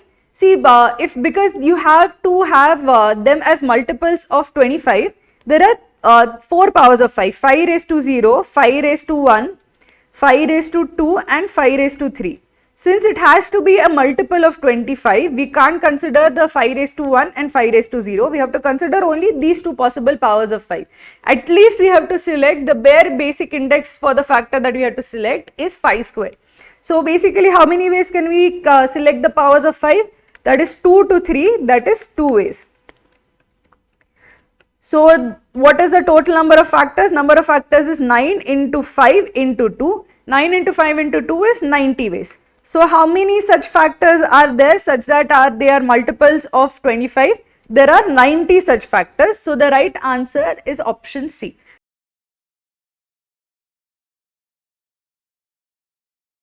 In this question, we are told that the speed of a boat in still water is 5 kilometers per hour. So the speed of the boat is 5 kilometers per hour. Let us assume that the speed of the stream is, say, s kilometers per hour. So when the boat is going downstream, that is when the boat is going in the direction of the water, its relative speed or its effective speed will be 5 plus s. And when it is going upstream, that is when it is going against the water, the speed of the boat will be 5 minus s. We are told that to cover 20 kilometers upstream, it takes thrice as much time as it takes to cover the same distance downstream. What is the time it is going to take to cover 20 kilometers upstream? That will be 20 divided by 5 minus s. This we are told is equal to 3 times 20 divided by 5 plus s, which is the time it would take to cover 20 kilometers downstream. We are required to calculate the value of s.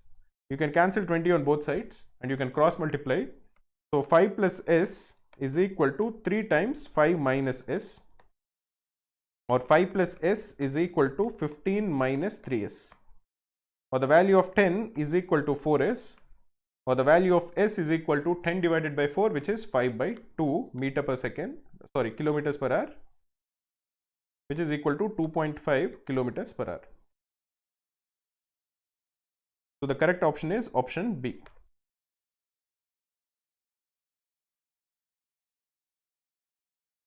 So in this question, we are told what are the maximum and minimum values for the expression x by x square minus 3x plus 4. So when you have the expression x by x square minus 3x plus 4, when x is equal to 0, the value of the expression also becomes equal to 0. But if x is not equal to 0, we can simplify the given expression to equal 1 by x plus 4 by x minus 3. So the key function that we'll have to look at is x plus 1 by x plus 4 by x. So if you're looking at x plus 4 by x, if say x is greater than 0, then x plus 4 by x by 2 is greater than or equal to square root of x into 4 by x. This is the simple arithmetic mean is greater than or equal to geometric mean theorem. So you can cancel x and x. So this is square root of 4, which is equal to 2. Or essentially what we are saying is that x plus 4 by x is definitely greater than or equal to 4. This is true if x is greater than 0. So if x plus 4 by x is greater than or equal to 4, we are concerned with x plus 4 by x minus 3. So x plus 4 by x minus 3 will be greater than or equal to 1. So it is a positive number which is greater than or equal to 1. Therefore its reciprocal will be less than or equal to 1. That is 1 by x plus 4 by x minus 3 will be less than or equal to 1. This is the case when x is greater than 0. What will happen when x is less than 0? When x is less than 0, again by the same principle, x plus 4 by x is now going to be less than or equal to minus 4. If x plus 4 by x is less than or equal to minus 4, this is when x is less than 0. We know that when x is greater than 0, x plus 4 by x is greater than or equal to 4. When x is less than 0, x plus 4 by x will be less than or equal to minus 4. That is, it will be minus 5 or minus 6 or some number which is less than minus 4. Now again subtract minus 3 from both sides. So x plus 4 by x minus 3 will be less than or equal to minus 7. Now take the reciprocal. If you are taking the reciprocal, because both of them are negative numbers, the sign of the inequality will change. That is, 1 by x plus 4 by x minus 3 will be greater than or equal to minus 1 by 7. Note that this sign will change because over here both of them are negative numbers. If you are taking the reciprocals of negative numbers or negative expressions, the sign of the inequality will change. So when x is less than 0, x plus 4 by x minus 3 is greater than or equal to 1 by 7. And if x is greater than 0, 1 by x plus 4 by x minus 3 is less than or equal to 1. Or essentially the range of 1 by x plus 4 by x minus 3 will be between minus 1 by 7 to 1.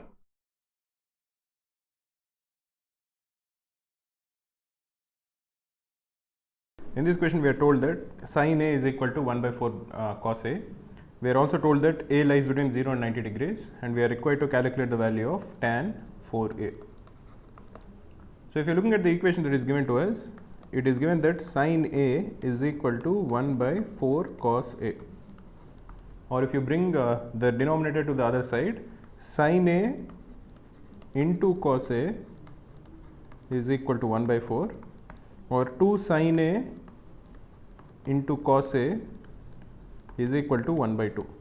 Why did we write 2 sin A into cos A? Because for any x, the value of sin 2x is equal to 2 times sin x into cos x, which is exactly what the left hand side looks like.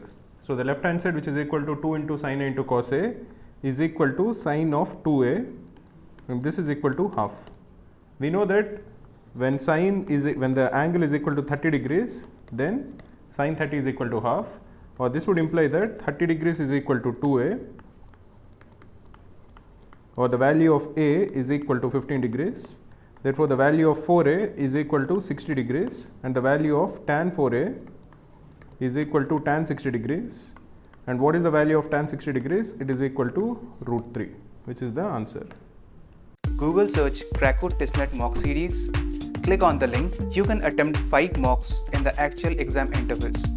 After completing the test, you get detailed solutions, analysis, percentile along with your scorecard to gauge your all-India performance.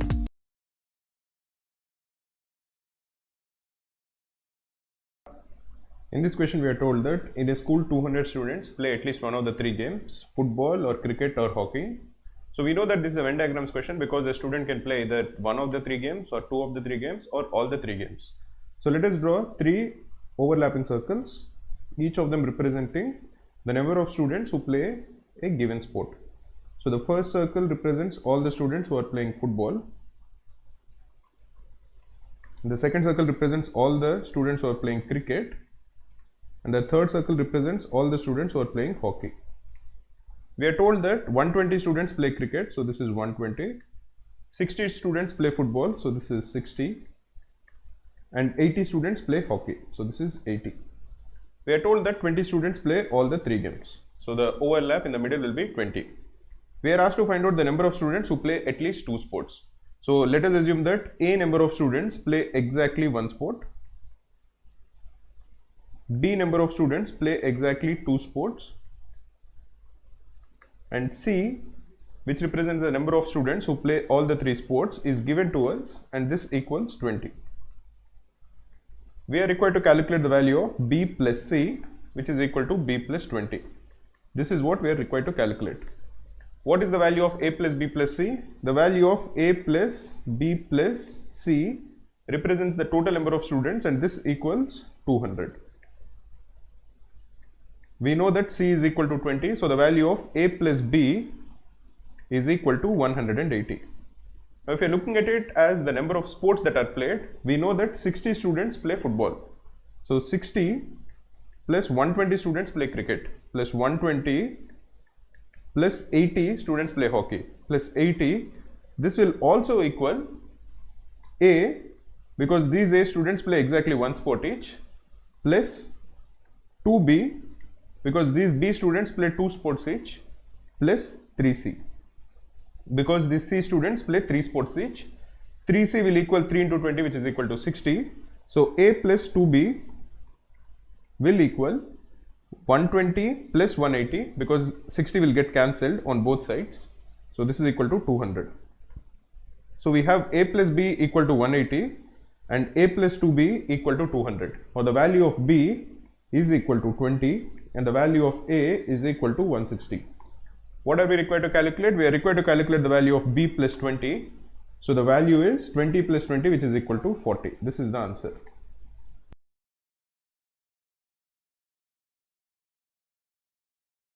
In this question, we are told that there is a group of 80 people, of which 20 people read Sports Weekly, 40 people read Sports Star, and 33 people read Illustrated Weekly. So some people can read more than one magazine. So clearly this is a Venn diagrams question which has three parameters. So let us draw three circles. Each circle will represent the number of people who are reading a particular magazine. The first one is Sports Weekly, the second one is Sports Star, and the third one is Illustrated Weekly. The number of people who are reading Sports Weekly is 20. The number of people who are reading Sports Star is 40, and the number of people who are reading Illustrated Weekly is 33. We are told that each of the person in this group of 80 people reads at least one magazine, and we are looking to minimize the number of people who read all the three magazines. So let us assume that A is the number of people who read exactly one magazine. B is the number of people who read exactly two magazines. And C is the number of people who read exactly three magazines. What we are looking to do is minimize C. So from this information, what is the total number of magazines that are read? These A people read exactly one magazine each, so that they will contribute to A magazines. These B people read two magazines each, so the magazines that they contribute is 2B. And these C people read three magazines, so they contribute 3C magazines. A plus 2B plus 3C is the total number of magazines which are read. This has to equal 20 plus 40 plus 33, which is equal to 93. Similarly, if you are looking at the total number of people, that will be equal to A plus B plus C, because a person will either read one magazine or two magazines or three magazines. So A plus B plus C has to equal 80, which is the total number of people that were actually in the group. So if you subtract the second equation from the first equation, B plus 2C has to equal 13. What we are looking to do over here is minimize C. So if you are trying to minimize C, we will make C to be equal to 0. Then B is going to equal 13. So the number in the middle, which is the overlap of all the three circles, will equal 0. And the number which represents the overlap of two circles, they will sum up to 13. We can easily get a distribution like this. One of the many distributions that will be possible is if you assume that there are 13 people who read Sports Star and Illustrated Weekly but not Sports Weekly. Then the remaining two numbers which are part of the other overlaps have to equal 0. And we can fill the number of people who read only Sports Star. That will be equal to 40 minus 13, which is 27. 33 minus 13, which is equal to 20. And this will be also equal to 20. In this particular case, if B is equal to 13, C is equal to 0, what is the value of A, which is the number of people who read only one magazine? That is going to equal 80 minus 13 minus 0, which is equal to 67. You can sum up 20 plus 20 plus 27. This will equal 67 as expected. Anyway, in this particular question, what we are required to calculate is the minimum number of people who are part of the intersection of the three circles. That will equal 0.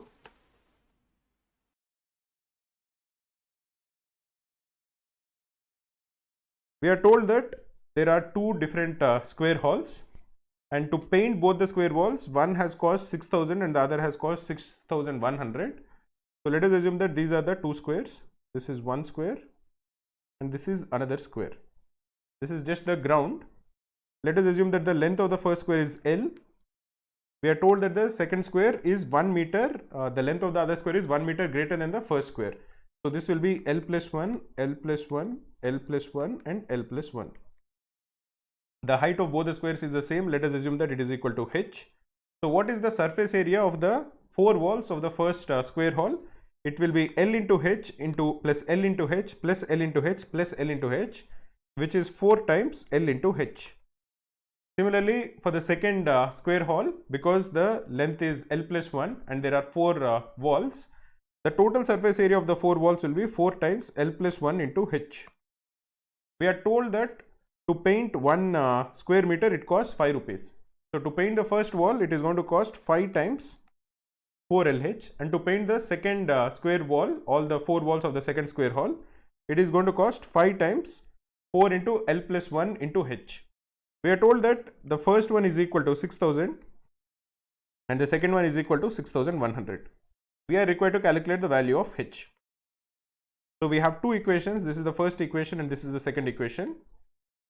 If you divide the second equation by the first equation, many terms get cancelled. 5 into 4 gets cancelled, H gets cancelled, and on the left hand side you are going to get L plus 1 divided by L will equal 6100 divided by 6000, which is equal to 61 by 60.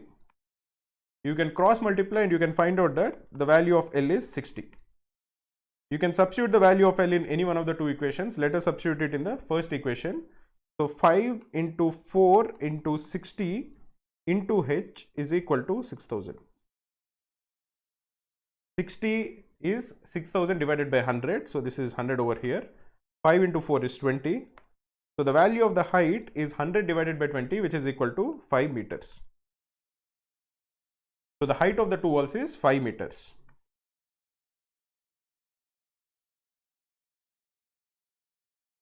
In this question, we are told that there is a triangle which is drawn on a clock face which connects the first 6 and 11 hours. We are required to calculate the angles of the triangle. So let us first draw a circle. Let us assume that this is the clock. Let us assume that this is the center of the circle. This is where 1 will be. This is where 6 will be. And this is where 11 will be. So let us connect those 3 points. Let us assume that this is one side of the triangle. This is another side of the triangle. And this is the third side of the triangle. This is the center of the circle. Let us assume that this is O. What we are required to calculate is, if you assume that the triangle is ABC, what are the angles of this triangle ABC? To calculate that, let us first connect A, B and C to the center of the circle. Let us assume that it is O. Let us connect O to B. Let us also connect O to A. Let us also connect O to C. Now if you are looking at the triangle ABC, let us now remove 11, 1 and 6 so that there is no confusion. AOB is an isosceles triangle. Why is it an isosceles triangle? Because two sides of the triangle are the radius of the circle.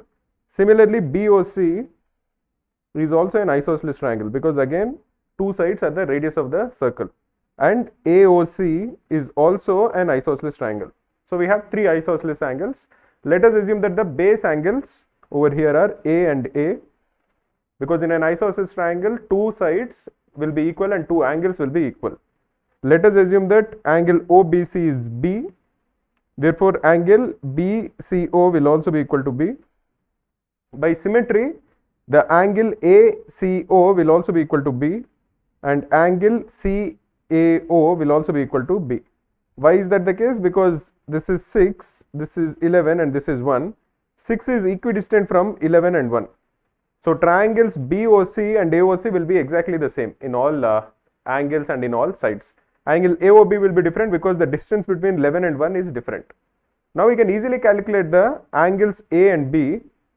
And once we calculate the angles A and B, what are the angles of the given triangle? The angles of the given triangle will be A plus B, which is angle A plus B, which is also angle B, and B plus B, that is 2B, which is angle C. So we have to calculate the values of small a and small b. How are we going to do that? We can do that because we can easily calculate the angle AOB.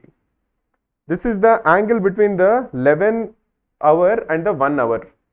If you look at a clock, in 12 hours, the hour's hand will complete one rotation around this point. So in 12 hours, it covers 360 degrees. So in 1 hour, it covers 30 degrees. The distance between 11 and 1 is 2 hours. So the angle at the center over here, this will be 60 degrees. Between 1 and 6, it has covered 5 hours. So it would have covered 150 degrees. Similarly, even on the other side, between 6 and 11, 5 hours have elapsed. So the angle at the center will again be equal to 150 degrees.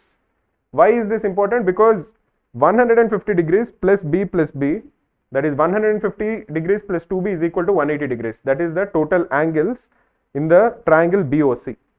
So 150 plus 2b is equal to 180 degrees, or the value of b is equal to 15 degrees. Similarly, a plus 60 is equal to 180 degrees, or 2a plus 60 degrees is equal to 180 degrees, or the value of a will be equal to 60 degrees. So in fact, triangle AOB is actually an equilateral triangle. All the three sides are equal, but that is not necessarily needed for us to solve the question.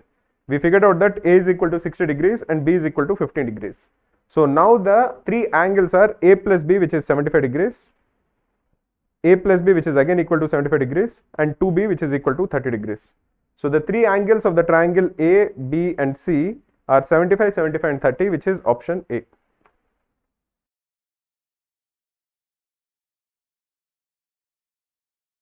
So in this question, we are asked to maximize the value of 3 cos x plus 4 sin x plus 8. The expression that we have to maximize is equal to 3 cos x plus 4 sin x plus 8. Plus 8 is a constant term, so when we maximize 3 cos x plus 4 sin x, the value of e will be automatically maximized. If you are looking at a function, or if you are looking at a expression which is of the form a cos x plus b sin x, this is always less than or equal to square root of a square plus b square, and this is always greater than or equal to minus of square root of a square plus b square. So if you are looking at the expression 3 cos x plus 4 sin x, the maximum value of 3 cos x plus 4 sin x is less than or equal to square root of 3 square plus 4 square. 3 square is 9, 4 square is 16, so 9 plus 16 is 25. So square root of 3 square plus 4 square is equal to 5. So 3 cos x plus 4 sin x, this is always less than or equal to 5. So the expression E is always less than or equal to 5 plus 8, which is equal to 13. So the maximum value of 3 cos x plus 4 sin x plus 8 is equal to 13.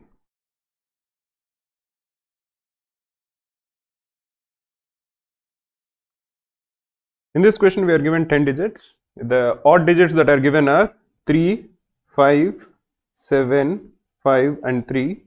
And the even digits that are given are 2, 4, 2, 2 and 8. So we have 5 odd digits and 5 even digits. We have to form 10 digit numbers such that the odd digits appear only in even places. So this is the first odd digit, say this is the second odd digit, this is the third, this is the fourth and this is the fifth. They have to appear only in even places. So there will be one number over here, one number over here, one number over here, one number over here and one number over here. Essentially, this is the first digit of the 10 digit number. This is the second digit. This has to be odd. This has to be even. This has to be even. This is odd. This is even. This is odd. This is even and this is odd. These 5 odd digits can occur only in these places. And these 5 even numbers can appear only in the places where we have written E. So essentially, the total number of 10 digit numbers that can be formed is the arrangements that are possible of the 5 odd digits amongst themselves, multiplied by the number of arrangements that are possible of the 5 even digits amongst themselves. If all of these 5 digits are unique, then the answer is quite simple. If all the 5 odd digits, for example, are unique, the number of ways in which we can arrange them will be 5 factorial.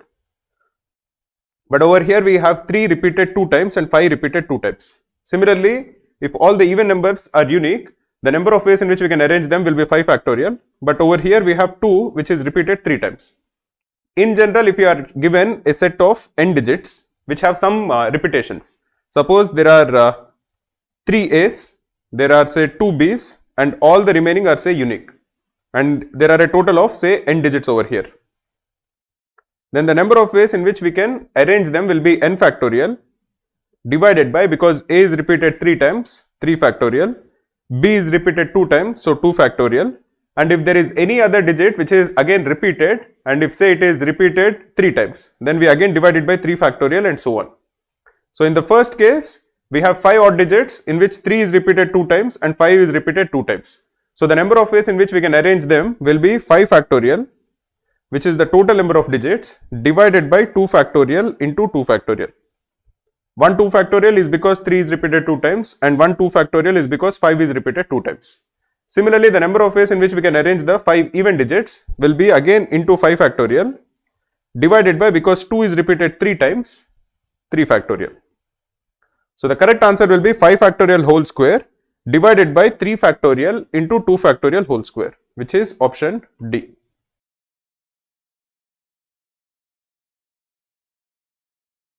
So this is a question which is not very difficult. We are asked to find out which of the following dates will fall on the same day of the week on any given month. So if you are given 2 days and if you want both of them to fall on the same day of the week, that is both of them should either be Monday or Tuesday or Wednesday, which day of the week should be the same for both of them, then it would imply that the number of days between both of them has to be a multiple of 7, because there are 7 days in a week. So if you want both of them to fall on the same day of the week, the difference between both of them should be a multiple of 7. The difference between 24 and 4 is 20, which is not a multiple of 7. The difference between 6 and 30 is 24, which also is not a multiple of 7. The difference between 13 and 27 is 14, which is a multiple of 7. So this is the correct answer. Just for sake of completion, if you are looking at option D, the difference between 11 and 22 is 11, which is also not a multiple of 7. So as you can see, 6, 13, 20 and 27 of all the months, they will fall on the same day of the week. So the answer in this case is option C.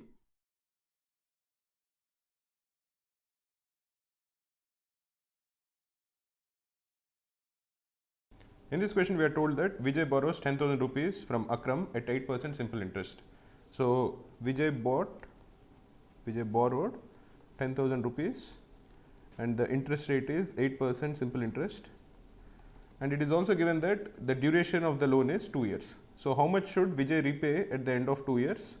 The amount he has to repay will be the principal of 10,000, interest that he has to pay, which is 10,000 into 8 by 100 into 2. This is the total amount that Vijay will have to repay Akram at the end of 2 years. This is equal to 10,000 plus 100 into 16, which is equal to 1600. This is equal to 11,600. This is the amount that Vijay has to repay Akram at the end of 2 years. But Vijay has used this 10,000 to give a loan to 2 of his friends. He gave 5,000 to Rajneesh at 10% simple interest, and the remaining 5,000 he gave Kamal at 10% compound interest. Now both of them again repay the money. So how much does Rajneesh repay? It will be 5,000, which is the principal, plus the interest, which is 5,000 into 10 by 100. Again the duration is 2 years. So you can simplify this as 5,000 plus 500 into 2, which is equal to 1,000, which is equal to 6,000. So Rajneesh repays back Vijay 6,000 at the end of 2 years. And how much does Kamal repay Vijay? It will be 5,000 into 1 plus 10 by 100 whole square, which is equal to 5,000 into 1 plus 10 by 100 is 1.1 whole square. This is equal to 1.21. This is equal to 6,050. So Vijay gets back 6,050 from Kamal and 6,000 from Rajneesh. So the total amount that Vijay will get back is 12,050. Out of this 12,050, he will have to repay Akram 11,600. So his profit will be equal to 12,050 minus 11,600, which is equal to 450.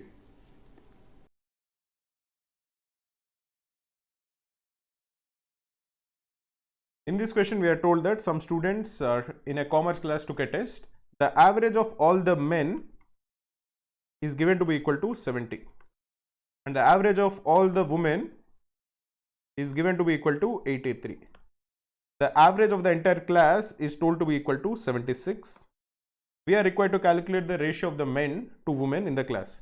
So you can easily use a theorem called allegations. It's a nice and easy property to calculate these kind of answers very fast. You're told that the average of the men is 70, you're told that the average of the women is 83, and the combined average is 76. So the first thing to do is subtract 76 from 83, this will be equal to 7, and subtract 70 from 76, this will be equal to 6. So the ratio of men to women is the exact inverse of the current ratio. So 7 will come this side and 6 will go this side, and the required ratio will be 7:6. So the correct answer is option C, which is 7:6.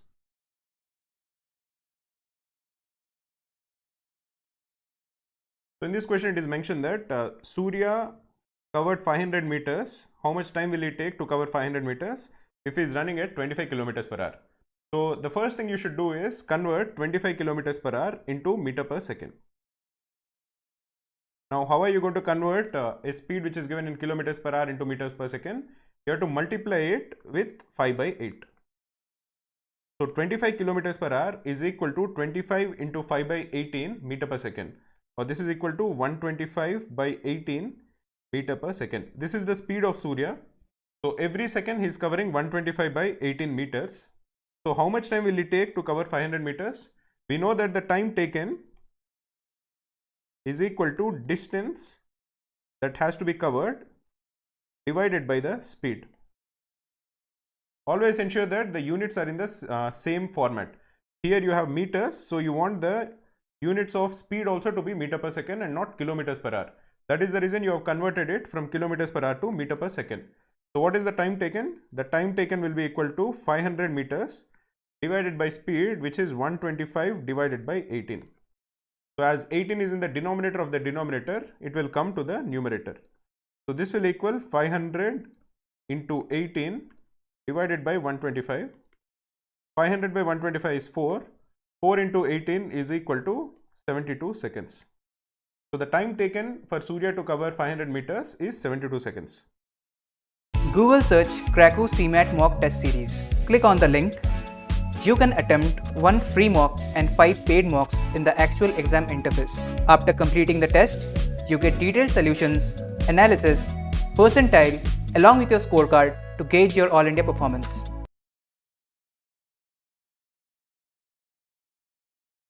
Question we are told that a brother and sister, both of them appear for an interview. The probability of selection of the brother is 1 by 8. So for brother, the probability of selection is equal to 1 by 8. So what is the probability of his getting rejected? It is 1 minus 1 by 8, which is equal to 7 by 8. While the probability of rejection for the sister is 4 by 5. So what is the probability of her getting selected? It is 1 minus 4 by 5, which is equal to 1 by 5. We are required to calculate the probability that exactly one of them is selected. So what is the probability that the brother is selected and the sister is rejected? That will be equal to 1 by 8 into 4 by 5. And what is the probability that the brother is rejected and the sister is selected? It will be plus 7 by 8 into 1 by 5. So the first number is 4 by 40 and the second number is 7 by 40. So the overall probability is 4 plus 7, that is equal to 11 by 40. This is the answer.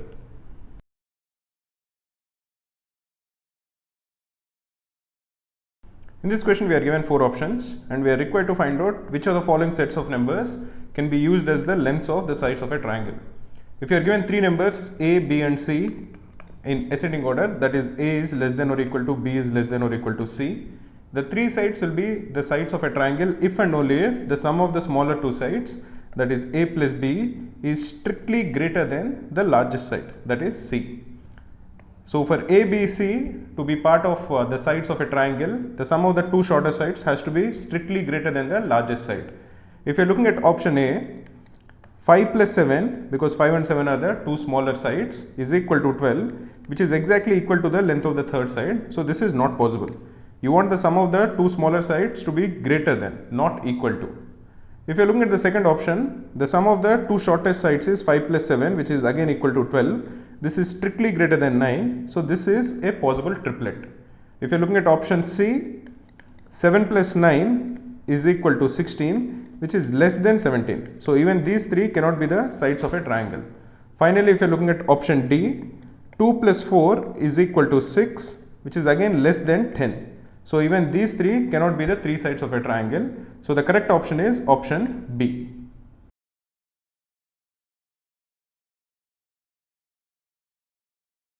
In this question, we are told that the geometric mean and the arithmetic mean of two numbers are in the ratio 3:5. Let us assume that the two numbers are A and B such that A is greater than or equal to B. Now, what is the arithmetic mean of A and B? It will be A plus B by 2. And what is the geometric mean of A and B? It will be square root of AB. These two are in the ratio 5:3. So let us assume that the arithmetic mean is equal to 5k and the geometric mean is equal to 3k. So the value of A plus B will be equal to 10k and the value of AB will be equal to 3k whole square, which is equal to 9k square. So the value of A plus B whole square, which is A square plus 2AB plus B square, is equal to 100k square. We know that AB is equal to 9k square, so 2AB will be equal to 18k square, or the value of A square plus B square will be equal to 100k square minus 18k square, which is equal to 82k square. So the value of A square minus 2AB plus B square will be equal to 82k square minus 18k square, which is equal to 64k square. The left hand side is A minus B whole square. We already assumed that A is greater than or equal to B. So the value of A minus B will be equal to 8k. We know that the value of A plus B is equal to 10k, or essentially the value of A will be equal to 8k plus 10k, which is 18k divided by 2, which is equal to 9k, and the value of B will be equal to k. So the ratio of the numbers, that is B is to A, will be equal to 1:9.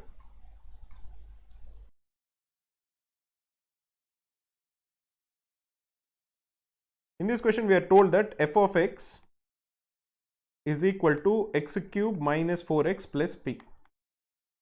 And we are also told that f of 0 and f of 1 are of opposite signs. What is the value of f of 0?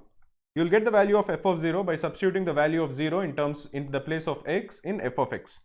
So this is equal to 0 cube minus 4 times 0 plus p, or this is essentially equal to p. And what is the value of f of 1? F of 1 will be 1 cube, which is 1, minus 4 into 1, so minus 4 plus p. This is equal to p minus 3. We are told that p and p minus 3 are of opposite signs. That is, one of them is positive and the other is negative. What does this mean? What this means is that if I am multiplying both of them, the product will be definitely less than 0. That is, p into p minus 3 is less than 0. If p into p minus 3 is less than 0, what this implies is that p will lie between 0 and 3. So p is greater than 0 and p is less than 3.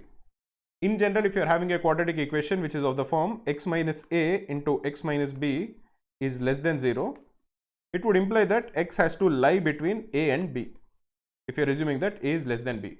In the same case, p can be written as p minus 0. So p minus 0 into p minus 3 is less than 0. This would imply that p will lie between 0 and 3. So the correct answer is option B.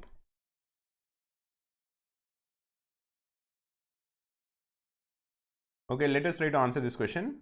We are told that 2 oranges, 3 bananas and 4 apples cost 15 rupees. So let us assume that the cost price of an orange is O, the cost price of a banana is B, and the cost price of an apple is A. So what is the cost price of 2 oranges? It will be 2O, plus 3 bananas will be 3B, plus 4 apples is 4A. This is equal to 15. Similarly, the cost price of 3 oranges, that is 3O, plus 2 bananas plus 2B plus 1 apple plus A is equal to 10. What we are required to find out is the cost price of 3 oranges plus 3 bananas plus 3 apples. That is, we are supposed to calculate the cost price of 3 times of O plus B plus A. If you look at both the equations that are given to you, the thing that you should notice is that if you add both the equations, you will get the coefficient of O, B and A to be the same. That is, if you are adding the first equation and the second equation, the right hand side will be 15 plus 10, which is equal to 25. And what will the left hand side be? It will be 2O plus 3O, which is 5O, plus 3B plus 2B, which is 5B, plus 4A plus A, which is 5A. Or if you divide the entire equation by 5, you are going to get that O plus B plus A is equal to 25 by 5, which is equal to 5. what we are required to calculate is 3 times of O plus B plus A. So 3 times O plus B plus A will equal 15. So the cost price of 3 oranges plus 3 bananas plus 3 apples is equal to 15, which is option C.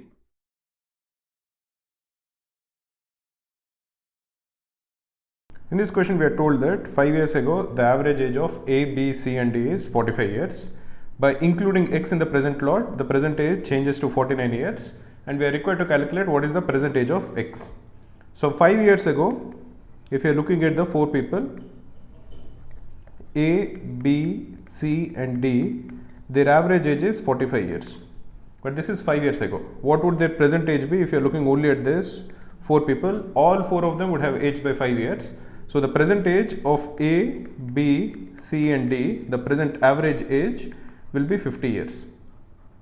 So if you are summing up all their present ages, A plus B plus C plus D is equal to 200 years. That is if you are summing all the 4 ages.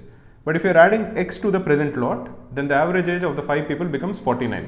That is A plus B plus C plus D plus X is equal to 49 into 5, which is equal to 245 years. So what is the present age of X? You have two equations. This is the second equation and this is the first equation. If you subtract the first equation from the second equation, you can cancel A, B, C, D and the value of X will be equal to 245 minus 200, which is equal to 45 years. So the correct answer is option B, which is 45 years.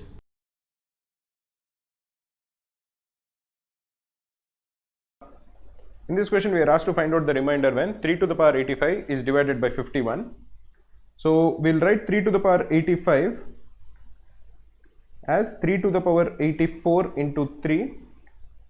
3 to the power 84 is 3 cube to the power 28. 3 cube is 27. So this is equal to 27 to the power 28 into 3. What is 27 to the power 28? This can be written as 729 to the power 14 into 3. What is the remainder when 729 is divided by 51? 51 into 14 is equal to 714. So when 729 is divided by 14, the remainder is 15. So the remainder will be the same as when 15 to the power 14 into 3 is divided by 51. 15 to the power 14 is equal to 225 to the power 7 into 3. What is the remainder when 225 is divided by 51? 225 minus 204, because 51 into 4 is 204. The remainder is 21. So the remainder will be the same as when 21 to the power 7 into 3 is divided by 51. This can be written as 21 square into 21 square into 21 square into 21 into 3 is divided by 51. The reason for that is simple. We are just trying to make it easier and easier. 21 square is 441. So the remainder will be the same as when 441 into 441 into 441 into 21 into 3 is 63. The remainder when 63 is divided by 51 is very simple. It will be 63 minus 51, which is equal to 12. So the remainder will be the same as when 441 whole cube into 12 is divided by 51. When 441 is divided by 51, the remainder will be 441 minus 408, which is 51 times 8. So this is equal to 33. So the remainder is the same as when 33 into 33 into 33 into 12 is divided by 51. 33 into 33, we can represent 33 as 51 minus 18 because it is slightly easier. So 33 square is equal to 51 minus 18 whole square. So the remainder when 33 square is divided by 51 is the same as when 18 square is divided by 51. So this can be represented as 33 into 12 into 18 into 18. The remainder when this is divided by 51 will be the final answer. 18 into 12 is 216.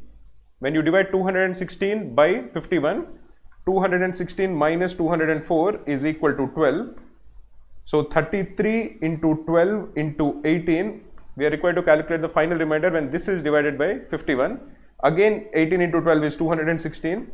And again the remainder when 216 is divided by 51 is 12. So the final remainder that we are required to calculate is the remainder when 33 into 12 is divided by 51. 33 into 12 is equal to 330 plus 66, which is equal to 396. So we are required to calculate the remainder when 396 is divided by 51. This will be equal to 396 minus 357, which is 51 times 7. So the required answer will be 9 and 3, which is 39. So the required remainder in this particular case is 39.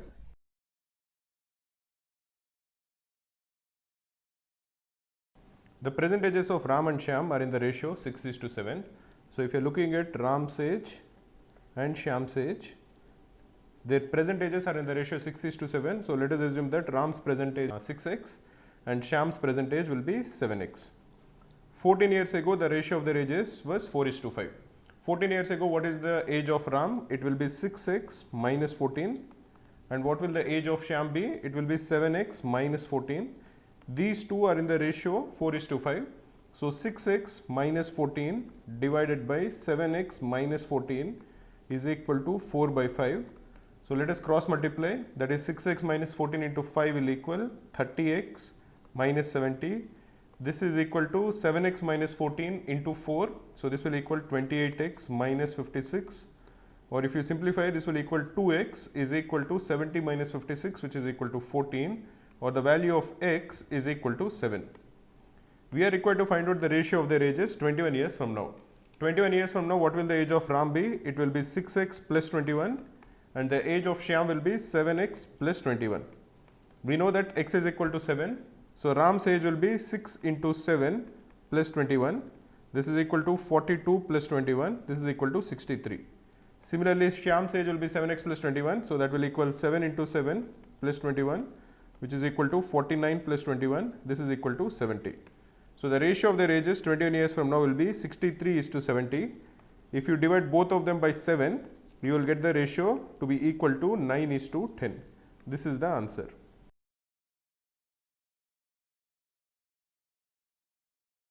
In this question, we are told that LCM and HCF of two numbers are 84 and 21.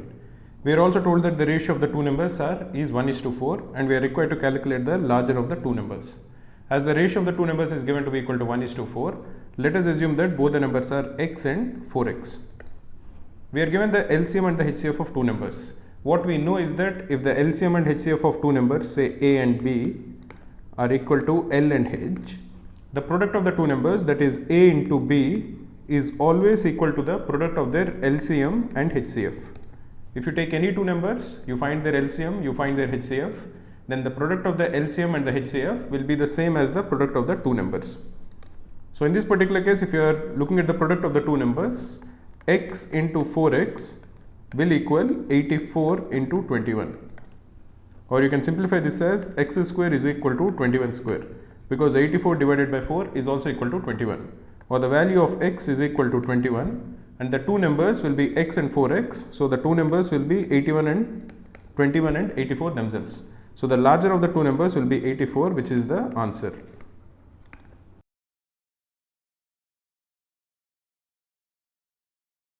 A certain amount of money which is lent at simple interest amounts to rupees 880 in 2 years.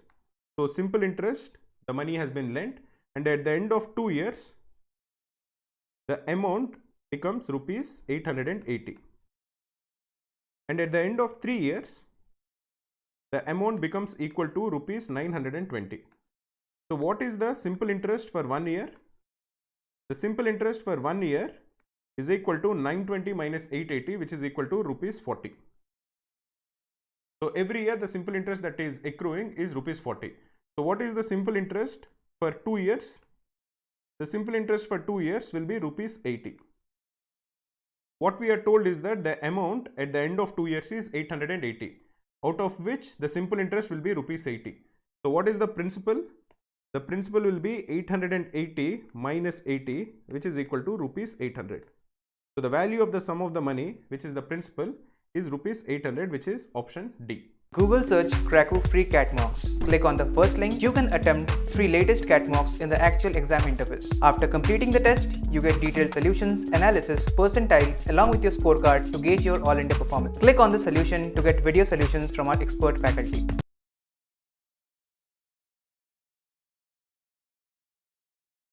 In this question, we are given a quadratic equation. We are told that y square plus 3y minus 18 is greater than or equal to 0. and we are asked to find out which of the following is actually true. So when you have a quadratic equation, let us try to factorize this quadratic equation. Y square plus 3y can be written as plus 6y minus 3y minus 18. This is greater than or equal to 0. You can take y common, so this will be y into y plus 6 minus you take 3 common, and this will be again y plus 6 is greater than or equal to 0, or you have y minus 3 into y plus 6 is greater than or equal to 0. Now if you have a quadratic equation which is of the form x minus a into x minus b, if a is less than b, if you are told that x minus a into x minus b is less than 0, it would imply that a will be less than x will be less than b, or essentially x will lie between both the roots of the quadratic equation x minus a into x minus b if it is less than 0. If on the other hand x minus a into x minus b is told to be greater than 0, then x is definitely not going to lie between both the roots. Then it would imply that x will be either from minus infinity to a union b to infinity. That is, it is either lesser than the smaller root or it is greater than the larger root if x minus a into x minus b is greater than 0. If however x minus a into x minus b is less than 0, then x will lie between both the roots. In this particular case, we have greater than or equal to 0.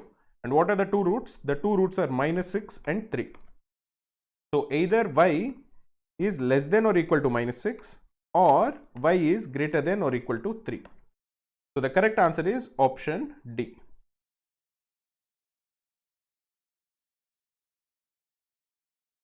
In this question, we are told that machine A needs 2 hours to finish a job, machine B needs 3 hours to finish a job, and machine C needs 6 hours to finish a job.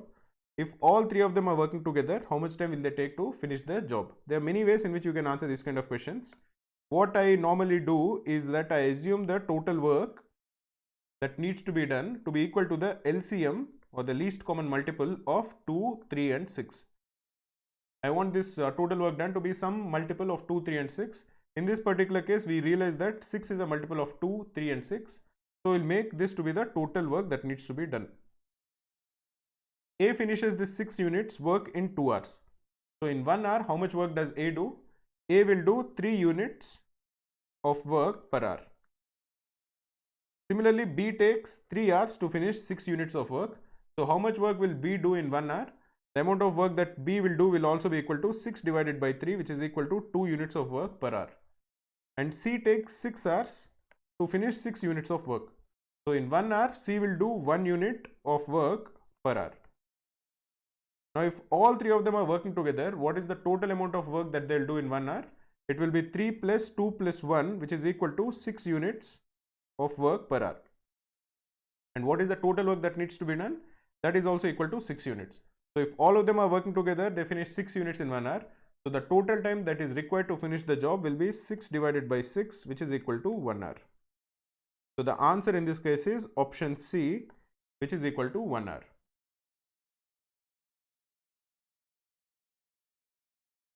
So to look at it, it is told that a tank has 3 inlet pipes and 2 outlet pipes. The inlet pipes fill the tank in 4, 6 and 8 hours respectively. And the outlet pipes empty the tank in 2 hours and 10 hours, again respectively.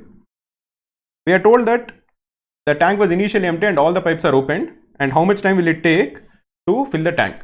So if you are trying to solve these kind of questions, the best way to do it, the easiest way to do it is assume that the volume of the tank is the LCM of all the numbers that are given over here, because that it will make the calculations very easy.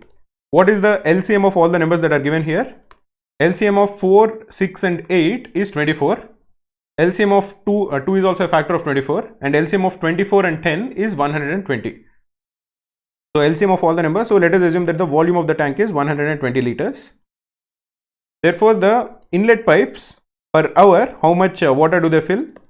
The pipe which fills the tank in 4 hours, we have assumed that the volume of the tank is 120 liters. So this pipe fills 30 liters every hour. The second pipe fills 120 liters in 6 hours. So every hour it fills 20 liters. The third pipe fills 120 liters in 8 hours. So every hour it fills in 15 liters.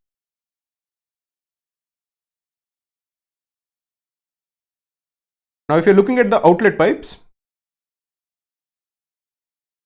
there is one outlet pipe which takes just 2 hours to empty 120 liters. So every hour, how much is it out? It is emptying 60 liters, which is 120 by 2. And the second one empties 120 liters in 10 hours. So every hour it is going to empty 12 liters.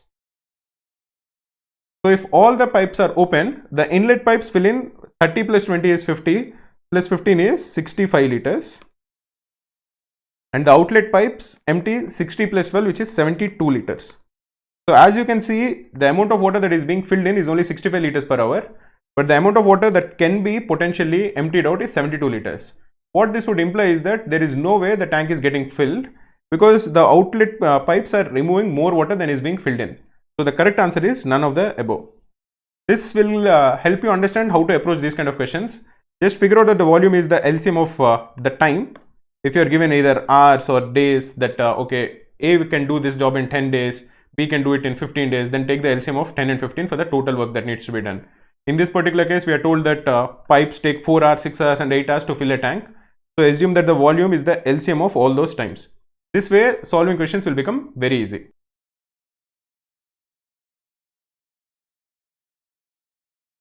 In this question, we are told that A can fill a tank in 120 minutes. B can fill the same tank in, B can fill the same tank in 150 minutes.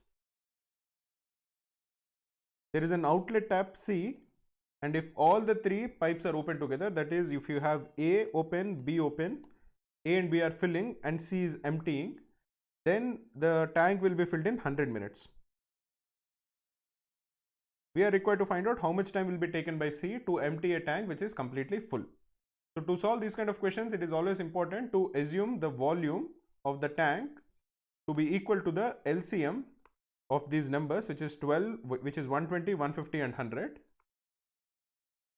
There is no reason to really assume the volume to be equal to the LCM other than to make the calculations easy. You can assume the volume to be equal to anything. You can even give it a variable. But if you assume that it is equal to the LCM, calculations become faster and you will be able to get the solution much easier. So LCM of 120, 150 and 100 is 600. So let us assume that the volume of the tank is 600 liters. A takes 120 minutes to fill 600 liters. So every minute A is filling 5 liters, which is 600 divided by 120. B takes 150 minutes to fill 600 liters. So every minute B is filling 4 liters. If A, B and C, all of them are open, it takes 100 minutes to fill 600 liters. So every minute the amount of water that is being filled in is 6 liters. A and B together will fill 5 plus 4, that is equal to 9 liters. So C alone, the amount of water that it is pumping out every minute will be 5 plus 4 minus 6, that is 3 liters. So how much time does it take for C to empty 600 liters? It will be 600 divided by 3, which is equal to 200 minutes. If you are expressing 200 minutes as hours, this will be 3 hours and 20 minutes.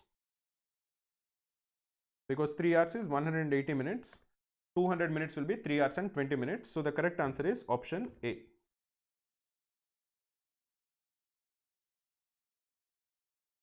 In this question, we are told that there is a square cardboard. The length of the square cardboard is 10 centimeters, into which there are 2 identical circles. There is circle 1 and there is circle 2. The radius of both the circles is 2 centimeters. They intersect in such a way that the 2 centers, let us call them O1 and O2, and the point of intersections, let us assume that this is A and B, form a square. That is O1, A, B, O2. This is a square. We are required to find out the total area of the cardboard that is covered by these 2 circles. So the length of the side of the cardboard is immaterial to it. What is only important is what is the area of both of these circles combined. So if you are looking at the total area of both of these circles combined, we will have to look at the area of the circle which is not part of the square of circle 1, and the area of circle 2 which is also not part of the square, and then we add the area of the square. Calculating the area of the square is quite easy because we know that the radius is 2 centimeters.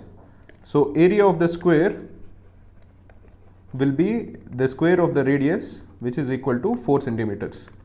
Now if you're trying to find out what is the area of the circle which is not part of the square, we should know what is the angle at the center that particular area is subtending. The angle in both of these cases will be 270 degrees. Because the angle of the square is 90 degrees, all the angle which is surrounding that is 270 degrees. So the area, for example, the shaded area in C1 will be equal to 270 degrees divided by 360 degrees into pi r square, that is into pi, and r is 2 centimeters, so into 2 into 2. Similarly, the area in C2 will also be exactly the same. This also will equal 270 by 360 into pi into 2 into 2. So the total area will be equal to 4, which is the area of the square, plus 2 times 270 by 360 is 3 by 4 into pi into 4. 2 into 2 is basically equal to 4. So if you simplify this, you are going to get 6 pi plus 4. So the total area subtended by both the circles is 6 pi plus 4.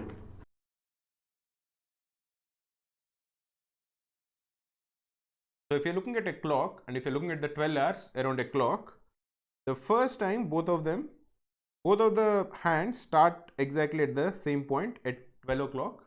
Both of them will be vertical, and initially the minutes hand will go faster than the hours hand, and they both meet at some point after 1 o'clock.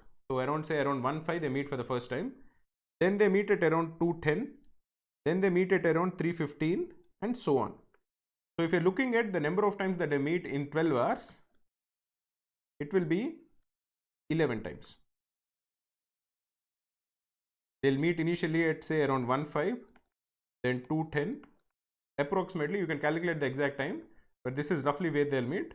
Then at around 3:15, then 4:20, and so on. Finally, they'll meet at around say 10:55 or so, and finally they'll meet again at when both the hands are vertical. So the total number of times, if you count in the 12 hours, will be 11 times. So the total number of times that they overlap in 24 hours will be equal to 11 into 2, which is equal to 22. So the correct answer is option B.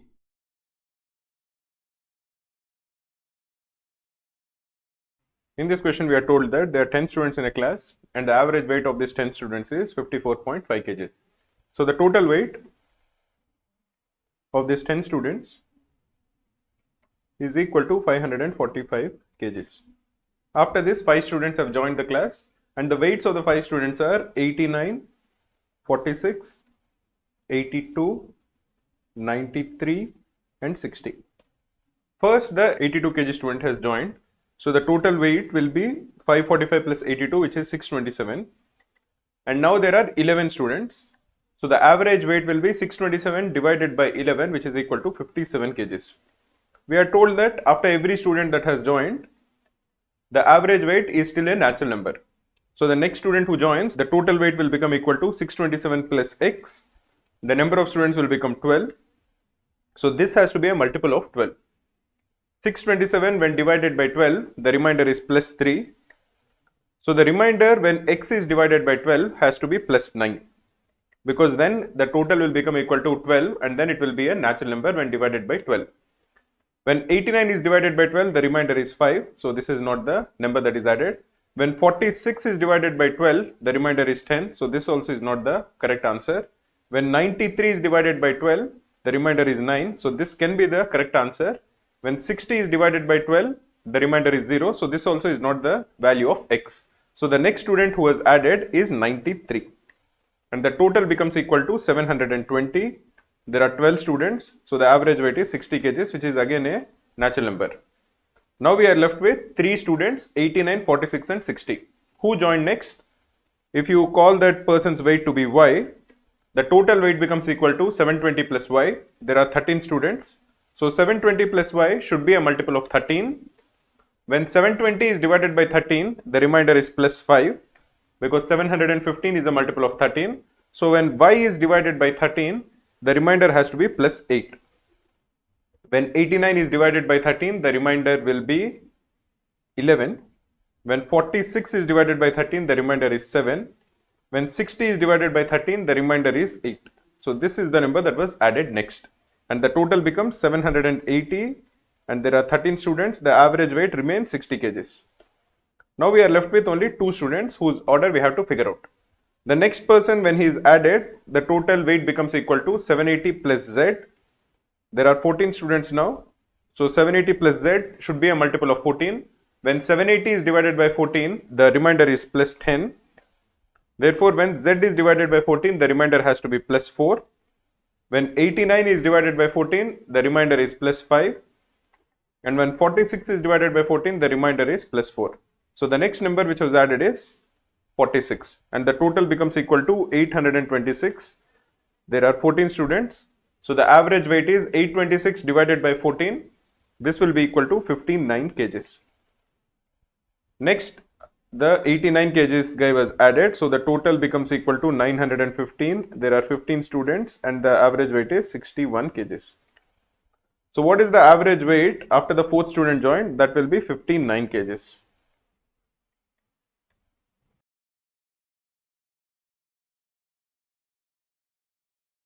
You are trying to figure out what is the 150th term of the series.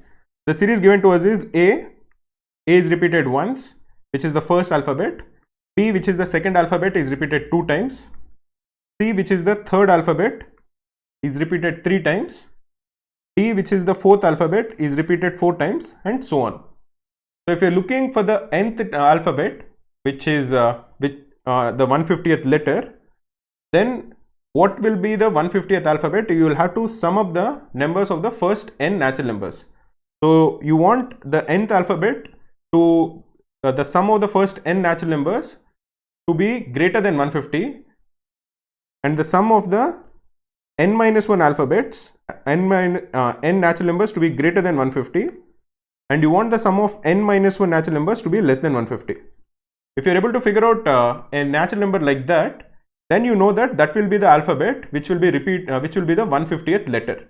Because for example, the first letter is A, then you have 2 B's, so the total number of letters used is 3, then you have 3 C's, so the total number of letters used is 6, then you have 4 D's, so the total number of letters used is 10, and so on. Each of this is the sum of the first n natural numbers. So let us assume that the nth letter is there at the 150th place. Then what is the sum of the first n natural numbers? It will be 1 plus 2 plus 3 plus dot dot dot till n, which is equal to n into n plus 1 divided by 2. So you want n into n plus 1 divided by 2 to be greater than 150, and you want to find out the smallest n for which this is true. So you want to find out the smallest n for which n into n plus 1 is greater than 300. Now if n is equal to say 15, what is the value of 15 into 16? This is equal to 250, which is less than 300. So let us increase n by 1. If n is equal to 16, 16 into 17 is equal to 256 plus 16. So this is 272. This is also less than 300. So this also won't count. If you are making n to be equal to 17, 17 into 18 is equal to 289 plus 17. So this is 306, which is greater than 300. So the sum of the first 16 natural numbers is less than 150, and the sum of the first 17 natural numbers is greater than 150. We can actually calculate the sum of the first 16 natural numbers. It will be 16 into 17 divided by 2, which is equal to, this is 8, 17 into 8, which is 136.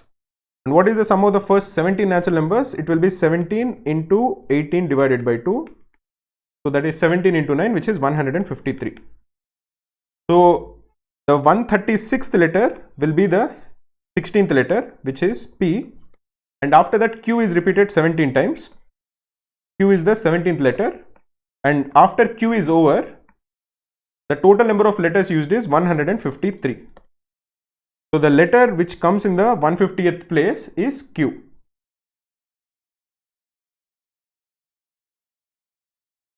Okay, let us try to answer this question. In this question, we are told that from a jar of wine containing 32 liters, 4 liters are drawn out and the jar is filled up with water. So initially there was 32 liters in a jar, out of which 4 liters were drawn out and they were filled with water. So how much wine is there in this jar after this replacement? It will become equal to 32 into 1 minus 4 by 32. There is a formula which is quite useful in mixtures. What it essentially says is that if you have a certain quantity of milk and water, or if you have wine and water, water is being replaced with something else. If you assume that the initial quantity is say V, and the amount of quantity which is removed from it and replaced with something else is say A, the amount of quantity that will remain will be equal to V into 1 minus A by V. And we can continue to do this in different iterations. After the first iteration, the amount of wine that is left in the jar will be equal to 32 into 1 minus 4 by 32. And this is repeated 2 more times. So after the second time, the amount of wine that is left will be equal to 1 minus 4 by 32. And after the third time, the amount of wine that will be left will be equal to into 1 minus 4 by 32. This is the final quantity of wine that will be left in the jar after you are removing 4 liters every time and replacing it with water. So if you simplify this, this is equal to 32 into 7 by 8 into 7 by 8 into 7 by 8. You can simplify this. This will be equal to 4 and this is 2. So this is equal to 343 by 16. This is the amount of wine that is left in the jar after the 3 iterations. Everything else will be water. So what is the value of water that is left in the jar? That will be equal to the total volume, which is 32 minus 343 by 16. You can simplify this as 32 into 16 will be equal to 512 minus 343 divided by 16. This is equal to 169 by 16. So if you're looking for the proportion or the ratio of wine to water in the resulting mixture, it will be equal to 343 is to 169. So the correct answer is option B.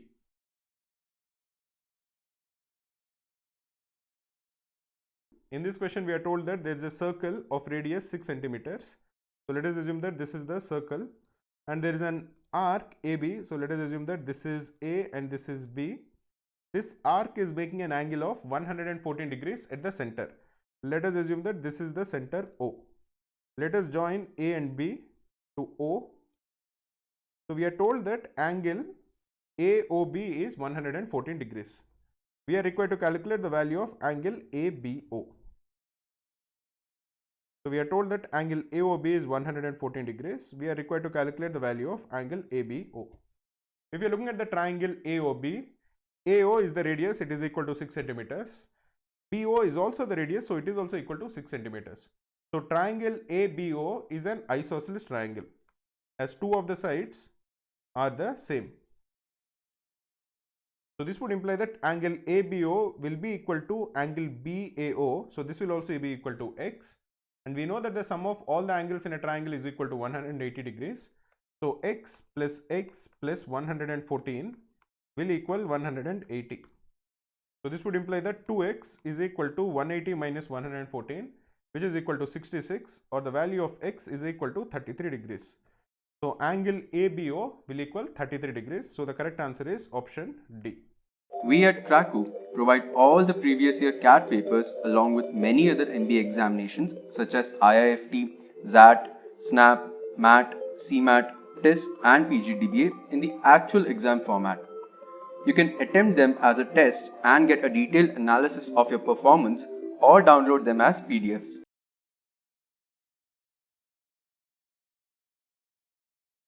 In this question, we are told that 25,000 is borrowed at compound interest at the rate of 3% for the first year, 4% for the second year and 5% for the third year. Find the amount that needs to be paid after 3 years. So the principal amount is 25,000. The interest for the first year is 3%. So what will the amount be at the end of the first year? It will be 25,000 into 1.03. This will be the principal for the second year and the interest rate for the second year is 4%. So what will the amount be at the end of the second year? It will be into 1.04. This is the amount at the end of the second year, which will be the principal for the third year, and the interest rate for the third year is 5%. So what will the amount be at the end of the third year? It will be into 1.05. This is the amount that needs to be paid back at the end of the third year. You can simplify this and you will find out that the answer is equal to 28,119.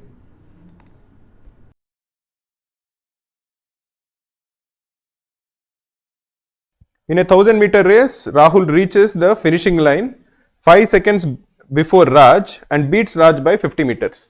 So if Rahul and Raj, both of them are running in a 1000-meter race, say this is the 1000-meter race, Rahul is going to beat Raj by 50 meters. And this is also equal to 5 seconds. Or essentially what this implies is that Raj will cover this 50 meters in 5 seconds. So the speed of Raj will be equal to 50 divided by 5, which is equal to 10 meter per second. This would tell us that the time taken by Raj to finish this 1000-meter race is 1000 divided by 10, which is equal to 100 seconds. So the time taken by Rahul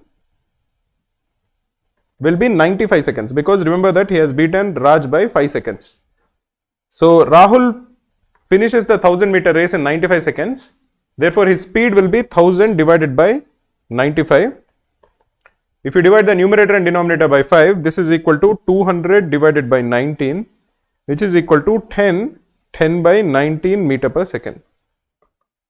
So the correct answer is option C.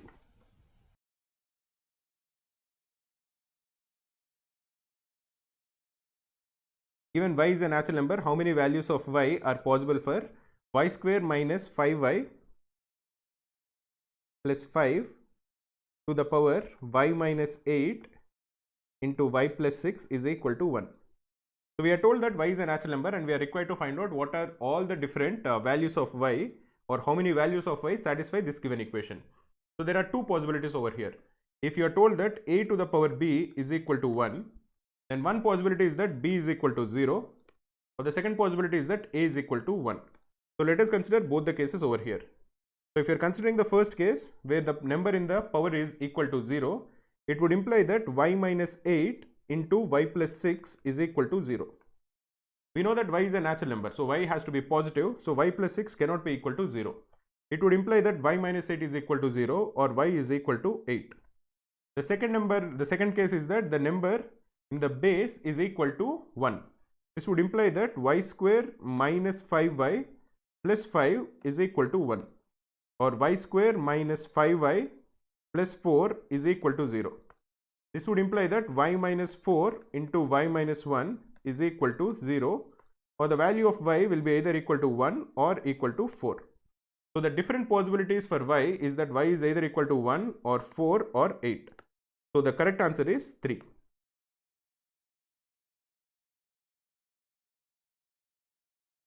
Over here we are told that 3 solid cubes of 1 centimeter, 6 centimeter and 8 centimeter are melted to form a new cube. If a cube has a side of a centimeters, what is the volume of the cube? The volume will be equal to a cube. So what is the volume of the cube of side 1 centimeter? It will be equal to 1 cube, which is equal to 1. The volume of the cube which has 6 centimeters as side, the volume will be equal to 6 cube, which is equal to 216. And the volume of the cube of side 8 centimeters will be equal to 8 cube, which is equal to 512. When all three of them are mixed, the total volume will become the volume of the sum of all the three volumes. So the new volume, the total volume, is equal to 1 plus 216 plus 512, which is equal to 729 centimeter cube. This is the volume of the new cube. So what is the side of the cube? The side will be equal to the cubed root of 729, which is equal to 9 centimeters. So the new cube has a side equal to 9 centimeters. We are asked to find out the surface area of the cube. If a cube has a centimeters, volume is a cube, and what is the surface area? The surface area will be equal to 6a square. In this case, the value of a is 9, so the surface area will be equal to 6 into 9 square, which is equal to 6 into 81, which is equal to 486 centimeters square. So the correct answer is option B.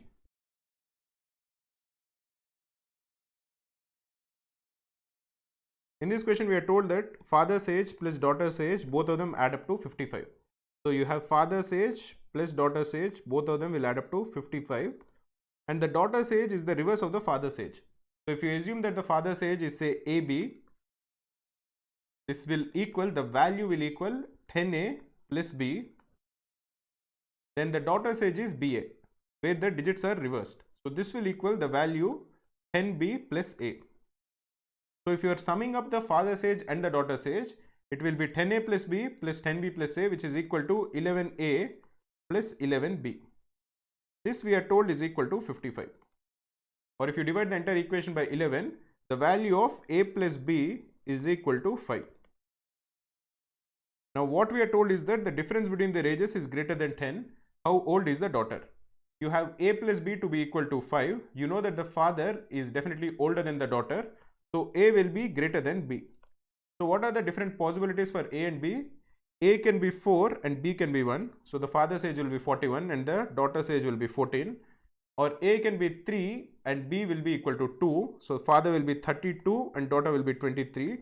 And that is the only two possibilities, because after 3 the father cannot be 23 and the daughter will be 32, then that is clearly not possible. But even 32 and 23 are not possible, because the difference between their ages will be 9 and we are told that the difference between their ages is definitely greater than 10. So this is also not allowed. So the father is 41 years old and the daughter will be 14 years old. So the correct answer is option B.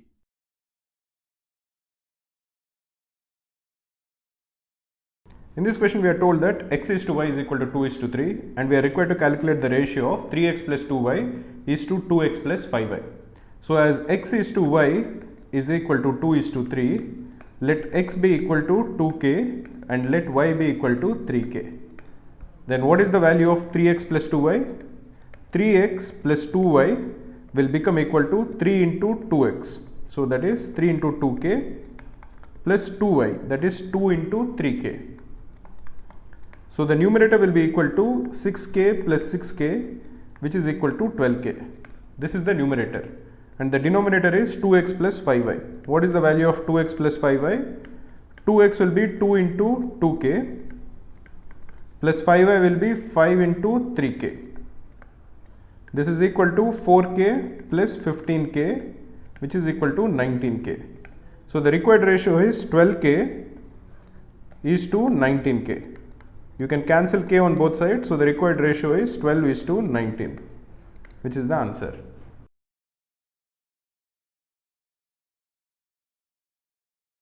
In this question, we are given three options, option A, option B and option C. We are told that x and y are integers, then which of the following statements is necessarily true is what we are required to find out. So for example, let us look at the second option. The second option says that if x to the power n is greater than y to the power n, where n is a even natural number, then it necessarily follows that x is greater than y. So if you are looking at, for example, x square is greater than y square is given to us, then does this necessarily imply that x is greater than y? This need not be true, because we can have x to be negative. For example, consider the case where say x is equal to minus 5 and y is equal to say 2. Then what is the value of x square? X square will be 25, which is greater than 4. But this doesn't mean that minus 5 is greater than 2. This is false. So the second option is false. Similarly, if you are looking at the third option, we are told that if x square is greater than y square, it necessarily follows that x cube is greater than y cube. We can take the same example that we have taken earlier. Let x be equal to minus 5 and let y be equal to 2. Then what is the value of x square? This will be 25 and y square is 4. So 25 is greater than 4, but x cube is minus 125, which is not greater than y cube, which is 8. So just because 25 is greater than 4 doesn't mean that x cube will be greater than y cube. So this also is false. But now if you are looking at the first option, if x to the power n is greater than y to the power n, it necessarily follows that x is greater than y if n is an odd natural number. This is necessarily true. For example, if you are given x cube is greater than y cube, it necessarily implies that x is greater than y if x and y are integers. If x and y are fractions which are less than 1, then probably this won't hold true. But when you know that x and y are integers, and if x cube is greater than y cube, or any odd power of x is greater than any odd power of the same odd power of y, then it necessarily implies that x is greater than y. So the first option is true, which is the correct answer.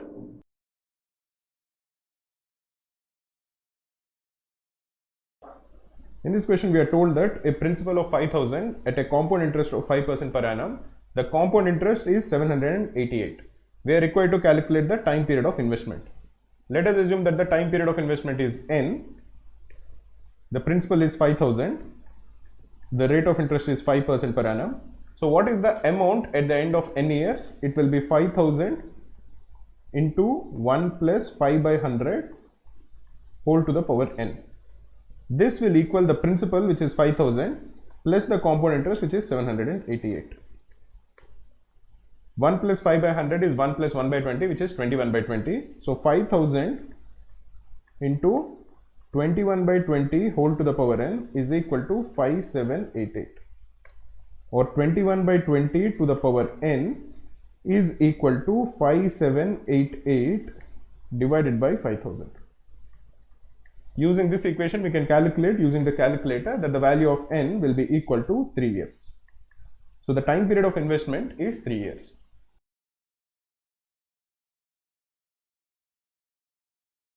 In this question, we are asked to find out the probability of drawing a king or a heart from a deck of cards. Let us look at it as two different events, and let us also look at the probability of the combined event. That is, let us first look at the probability of drawing a king. Then we look at the probability of drawing a heart. This is probability of drawing a king, and this is probability of drawing a heart. And then we also know the combined probability. That is, there is the overlap. The total number of cards in a deck of cards is 52. Out of this, how many kings are there? The number of kings will be exactly equal to 4. And out of this, how many hearts are there? There are exactly 13 hearts.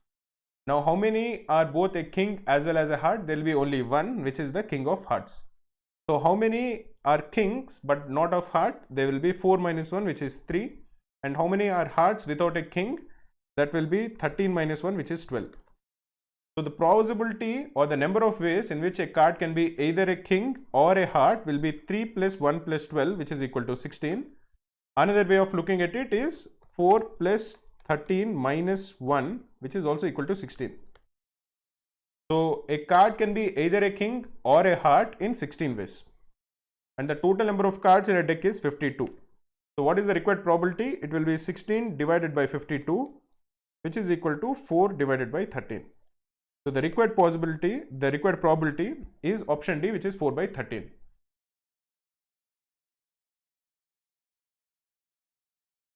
Okay, in this question, we are told that in a group of children, 6 children like only chocolate ice cream, 5 children like only butterscotch ice cream, and 5 of them like either of the two. That is, they can either take the chocolate or they can take the butterscotch. If each child gets an ice cream, how many ice cream should we order?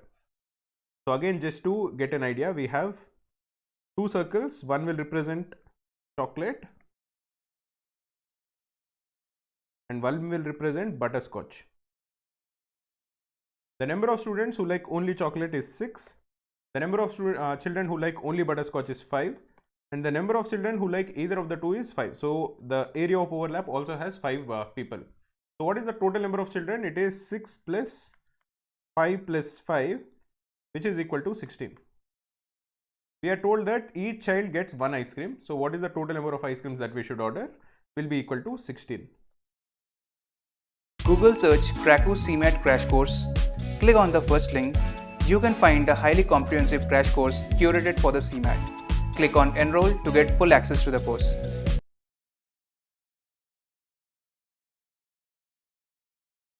So, in this question, we are told that 1/3 of 1/4 of a number is 15. We are asked to find out 3/10 of that number. Let that number be equal to A. So, 1/3 of 1/4 of A is given to be equal to 15.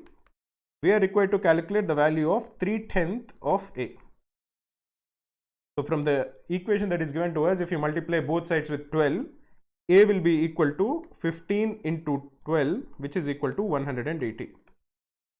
So, what is the value of 3 by 10ths of A? 3 by 10ths of A is equal to 3 by 10 into 180, which is equal to 54. So, the correct answer will be option B.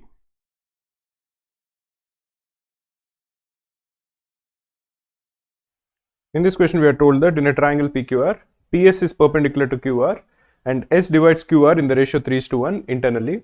We are told that PQ is 21 and PR is 9. We are asked to calculate the length of QR. So let us draw the triangle PQR.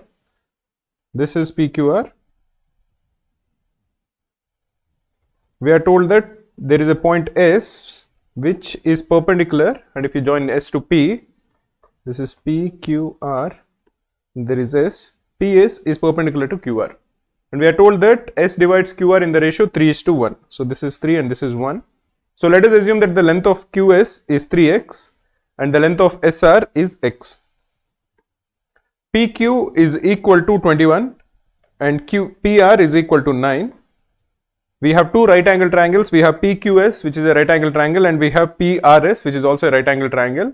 So the length of PS square plus QS square will be equal to PQ square. This is Pythagoras theorem, wherein the square of the two non-hypotenuse sides, if you are summing them up, you are going to get the square of the hypotenuse side. Similarly, in triangle PSR, PS square plus RS square is equal to PR square. If you are subtracting one equation from the other equation, you are going to get that QS square minus RS square is equal to PQ square minus PR square. What is QS square? That will be 3x whole square, which is 9x square, minus RS square is x square. This is equal to PQ square, this is 21 square, minus PR square, this is 9 square. 21 square is 441 minus 9 square is 81, this is equal to 360. 360 is equal to 8x square, or the value of x square is equal to 45. So the value of x is 3 square root of 5. What are we required to calculate? We are required to calculate the length of QR. QR will be equal to 3x plus x, that is 4x. So the length of 4x will be 12 square root of 5. So the correct answer is option D.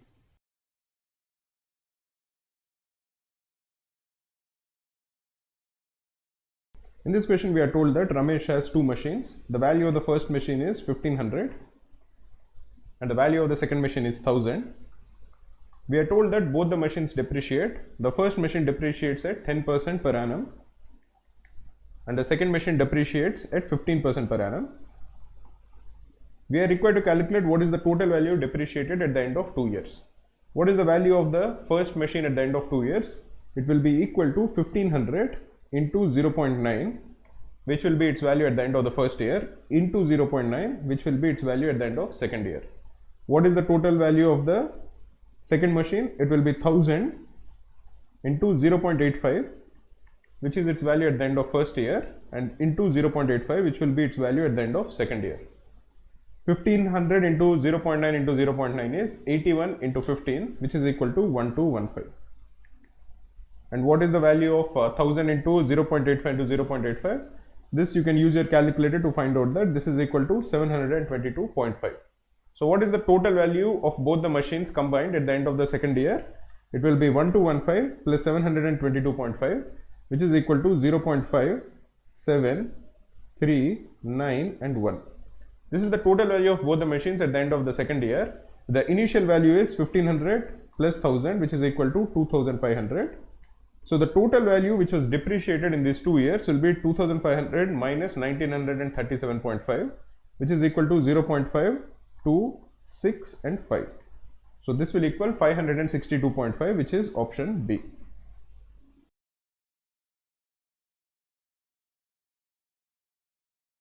A rectangular field has an area of 20 square kilometers. So this is, say, the rectangular field. Let us assume that its length is L and its breadth is B, such that L is greater than B and the perimeter is 18 kilometers. What is the perimeter of a rectangle? The perimeter will be equal to 2 times L plus B. And what is the area? Area will be L into B. So 2 times L plus B is equal to 18 and L into B is equal to 20. We are asked to find out the value of L, which is the longer side. So we have two equations and we have two variables, so this can definitely be solved. From the first equation, we know that L plus B is equal to 18 by 2, which is equal to 9. So L plus B whole square.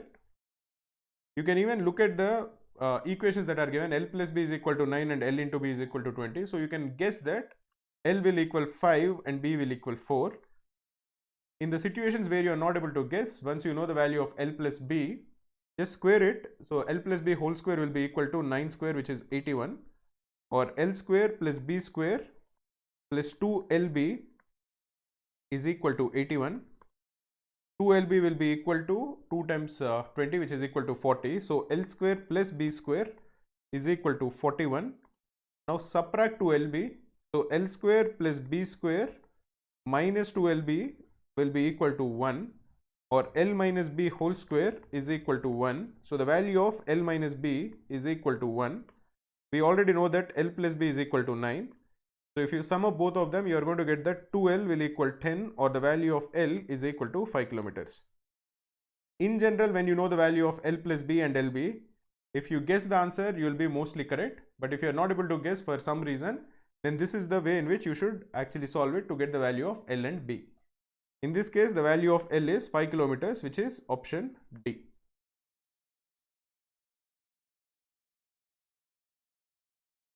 In this question, we are told that Tom's salary is 150% that of John's salary, and John's salary is 80% that of Steve's salary. We are required to calculate the ratio of Steve's salary to Tom's salary. So as you can see, there are three people. There is Tom, there is John, and there is Steve. Let us assume that Steve's salary is X. John's salary is 80% of Steve's salary, so John's salary will be 0.8x. Tom's salary is 150% of John's salary, so Tom's salary will be 1.5 into 0.8x. If you simplify this, this will be equal to 1.2x. We are required to calculate the ratio of Steve's salary to that of Tom's salary. So the required ratio is x is to 1.2x. You can cancel x on both sides, so this will be 1 is to 1.2, or if you multiply both of them with 5, this will be 5 is to 6. So the required ratio in this case is 5 is to 6, which is option D.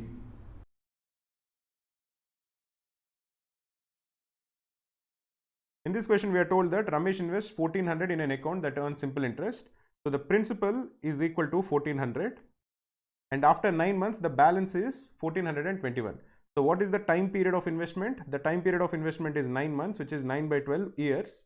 If you simplify this, this is equal to 3 by 4 years. We are told that the balance or the amount becomes 1421. So the simple interest is equal to 1421 minus 1400, which is equal to 21 rupees.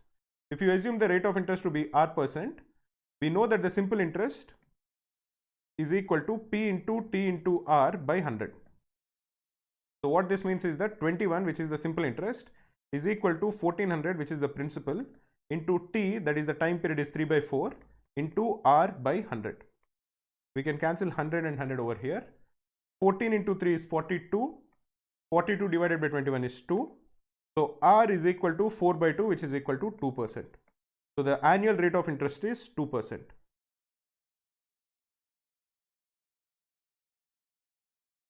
This question, it is given that tan A plus cot A is equal to square root of 5. The important thing to notice over here is that tan A is equal to 1 by cot A and vice versa. So if you assume that tan A is equal to x, the equation given to us is that x plus 1 by x is equal to square root of 5. What we are required to calculate is the value of tan cube A plus cot cube A, or essentially the value of x cube plus 1 by x cube. So as you can imagine, we have one equation. So the important thing is to cube the equation on both sides. So what is the cube of x plus 1 by x? X plus 1 by x whole cube will equal square root of 5 whole cube, which is equal to 5 times square root of 5. Now if you are expanding x plus 1 by x whole cube, this will be x cube plus 1 by x cube plus 3 times x into 1 by x into x plus 1 by x. Note that the value of a plus b whole cube, if you are expanding it, is equal to a cube plus b cube plus 3ab into a plus b. In this particular case, a is x and b is 1 by x. So the value of the product AB will be equal to 1.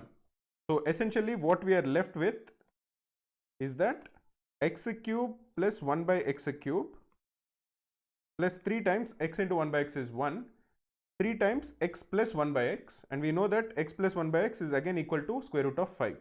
So 3 into square root of 5 is equal to 5 times square root of 5. or the value of x cube plus 1 by x cube, which is equal to tan cube a plus cot cube a, is equal to 5 square root of 5 minus 3 square root of 5, which is equal to 2 times square root of 5. So the correct answer is option C.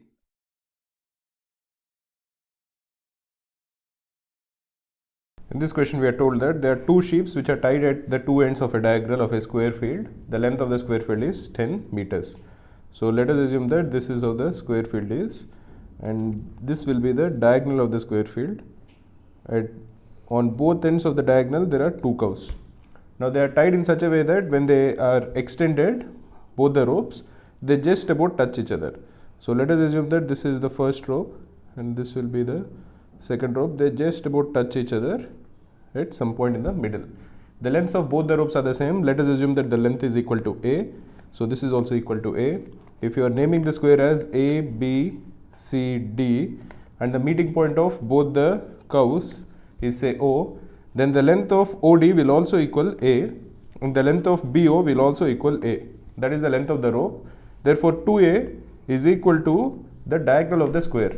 If the side of the square is 10 meters, what is the length of the diagonal? The diagonal will be equal to 10 root 2, or the value of A is equal to 5 root 2 meters.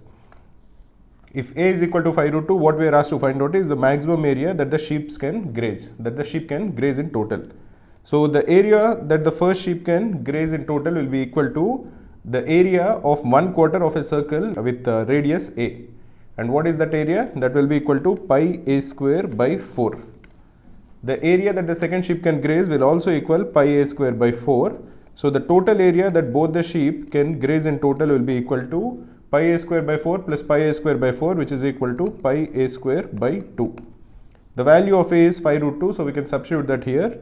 So this will equal pi into 5 root 2 into 5 root 2 divided by 2. So this is equal to 25 pi square meters. That is the total area that both the sheep can graze in total.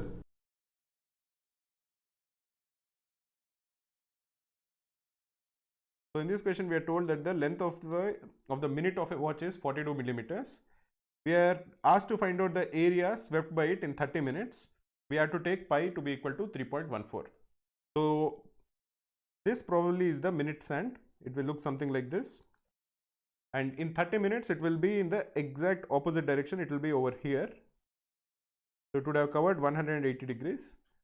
We are told that the length of its watch is 42 millimeters and the area it would cover would be in the form of a semicircle. So it will be something like this. We are required to calculate this area. What is the area of a semicircle? Area of a semicircle is half the area of a circle. So it will be pi r square by 2. In this case, the radius is equal to the length of the minute's hand, which is equal to 42 millimeters. So the area will be equal to pi by 2 into 42 into 42. 42 into 42 is 1764.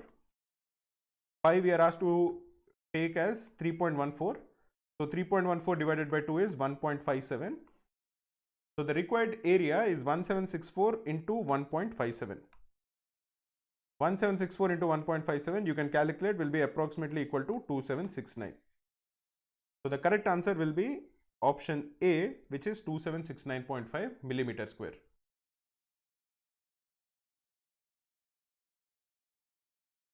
So in this question we are told that x is a number such that 65% of x is more than 36% of x by 2900. So what is the value of 65% of x? That will be equal to 0.65x. And what is the value of 36% of x? That will be minus 0.36x. The difference between these two will be equal to 0.29x, and we are told that the value of 0.29x is equal to 2900. This will tell you that the value of x will be 2900 divided by 0.29, which is equal to 10,000. What we are required to find out is what is the value of 122% of x. What is the value of 122% of x? This will be 122% of 10,000, which is equal to 12,200. So the correct answer is option D. Google search Krakow Testnet mock series. Click on the link. You can attempt 5 mocks in the actual exam intervals. After completing the test, you get detailed solutions, analysis, percentile along with your scorecard to gauge your All India performance.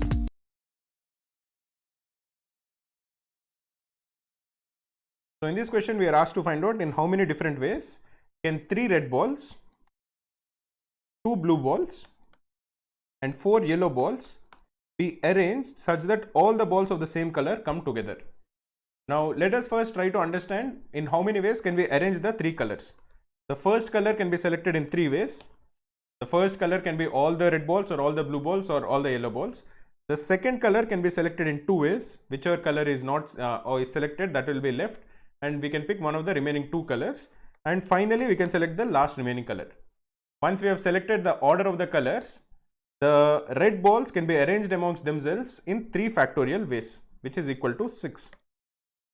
The 2 blue balls can be arranged in 2 factorial ways, which is equal to 2. And the 4 yellow balls can be arranged amongst themselves in 4 factorial ways, which is 24. So the total number of ways of arranging will be 3 into 2 into 1, which is 6, into 6 into 2 into 24. This is equal to 36 into 48. The value of 36 into 48 is 1728. So the correct answer is option C.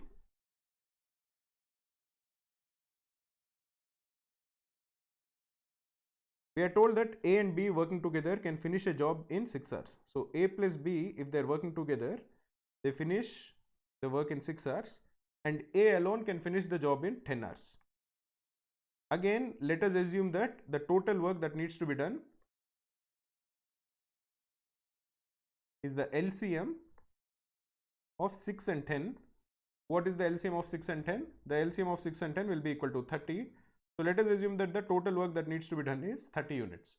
So if A and B are working together, they will take 6 hours to finish 30 units of work. So every single hour, A plus B will be finishing 5 units, which is 30 divided by 6 per hour. And what is the total work that will be done by A in 1 hour? He will take 10 hours to finish 30 units. So every hour he will be doing 3 units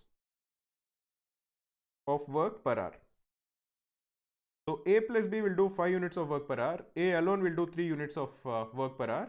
So B alone will be doing 5 minus 3, which is equal to 2 units of work per hour. So how much time will B take to finish the job? The total job is 30 units. B is doing 2 units every hour. So the time that B will take will be equal to 30 divided by 2, which is equal to 15 hours. So the answer is option A, 15 hours.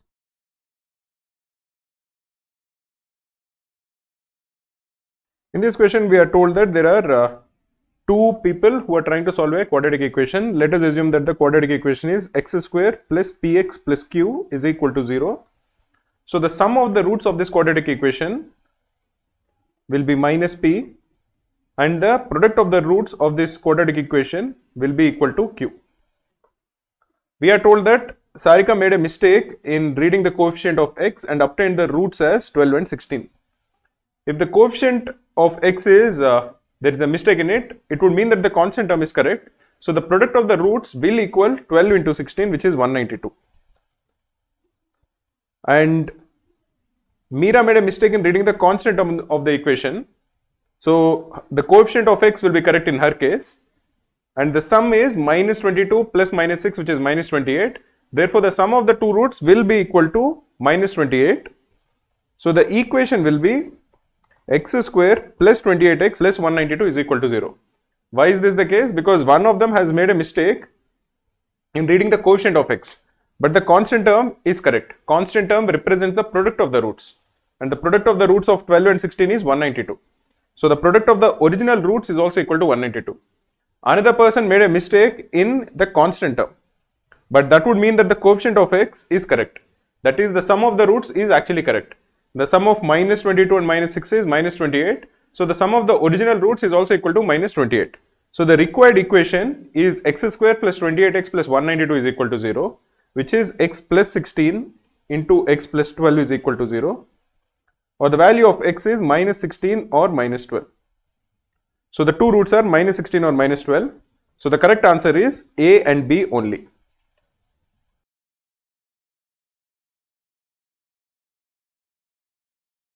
So in this question we are told that Anil is twice as good a student as Bharat and is able to finish a work 30 minutes less than Bharat's time. So as Anil is twice as efficient as Bharat, if Bharat takes B time, the amount of time taken by Anil, because he is twice as good, will be equal to B by 2. What we are told is that Anil actually takes 30 minutes less than Bharat. So B minus B by 2 is actually equal to 30, or the value of B by 2 is equal to 30, or the value of B is 60 minutes. So Bharat will finish this job in 60 minutes, and this would imply that Anil will finish the job in half the time, which is 30. As you can imagine, 60 minus 30 is 30. What we are required to find out is if both of them work together, how much time will they take to finish the job. If they are going to take T time to finish the job when they are working together, it would imply that 1 by T is equal to 1 by 30 plus 1 by 60.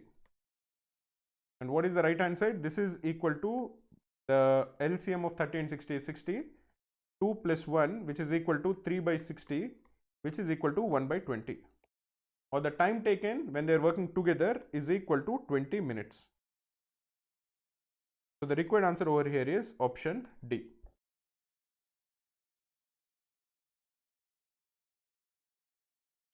In this question, log of 625 is given to be equal to 2.796, and we need to calculate the value of log of 25.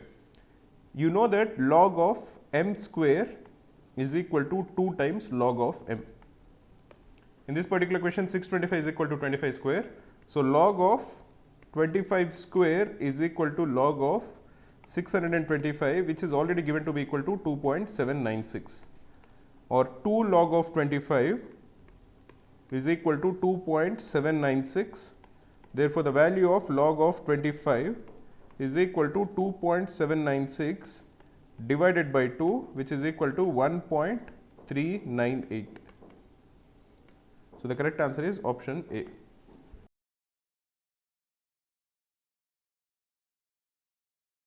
In this question, we are told that A lies between 0 and 1. So 0 is less than A is less than 1, and we are required to find out which of the following statements are true. So let us look at the first statement.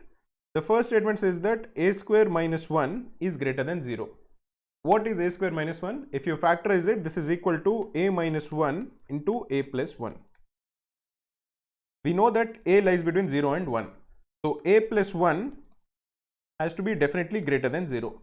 A is a positive number, so A plus 1 will also be a positive number. And what is the value of A minus 1?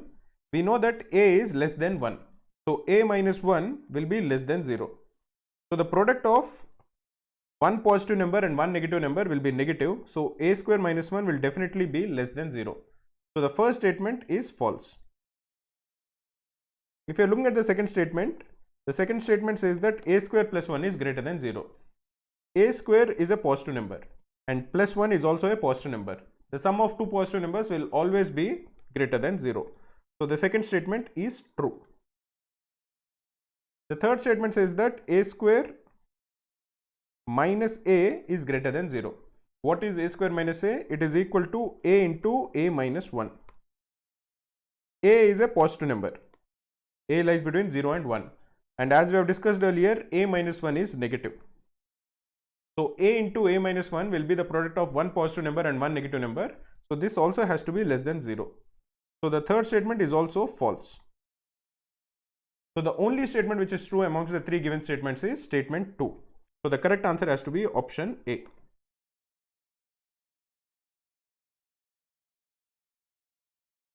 We are told that x plus 4 is a factor of a cubic equation x cube plus 2x square plus bx plus 68, and we are required to calculate the value of b. Whenever you are told that any function or any linear equation which is of the form x plus a is a factor of a function f of x, then what it would mean is if you substitute the value of x to be equal to minus a, then f of minus a will become equal to 0. Essentially, we are saying that if x minus a is a factor of f of x, then f of a will be equal to 0. In this particular case, we are told that x plus 4 is a factor of x cube plus 2x square plus bx plus 68. So if you substitute the value of x to be equal to minus 4, because you want the root of x plus 4, to be substituted in the cubic equation. So if you substitute minus 4 in x cube plus 2x square plus bx plus 68, it should equal 0. If you substitute minus 4, what is the value of x cube? It will be minus 64. What is the value of 2x square? It will be 2 times 16, so that is 32. Minus bx will be minus 4b plus 68. This has to equal 0. You can simplify this. Minus 64 plus 68 is 4. 32 plus 4 is 36. So 36 should equal 4b, or the value of b will be equal to 9.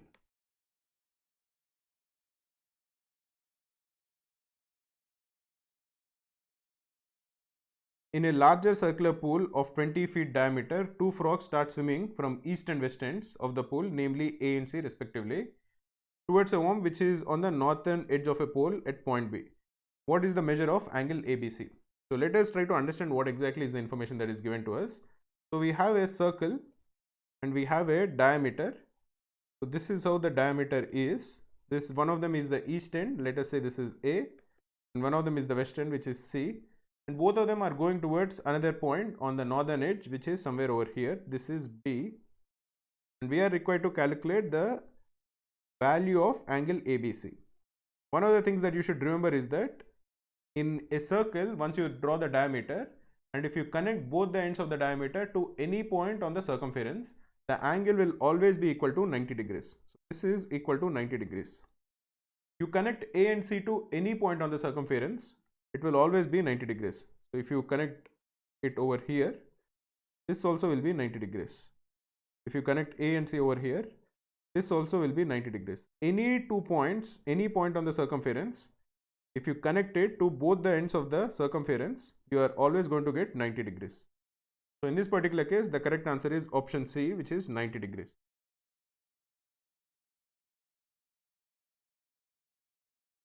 A certain amount of money is to be divided amongst 3 friends: Amar, Akbar, and Anthony.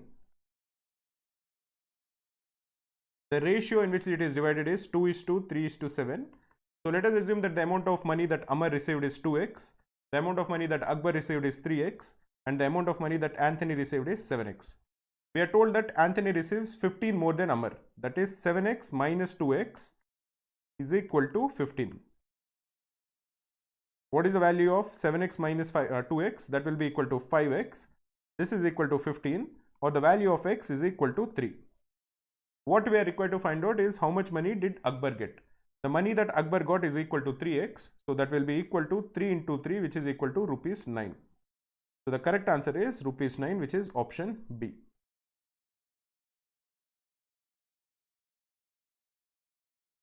So in this question, we are told that ABC is an isosceles triangle such that AB is equal to AC.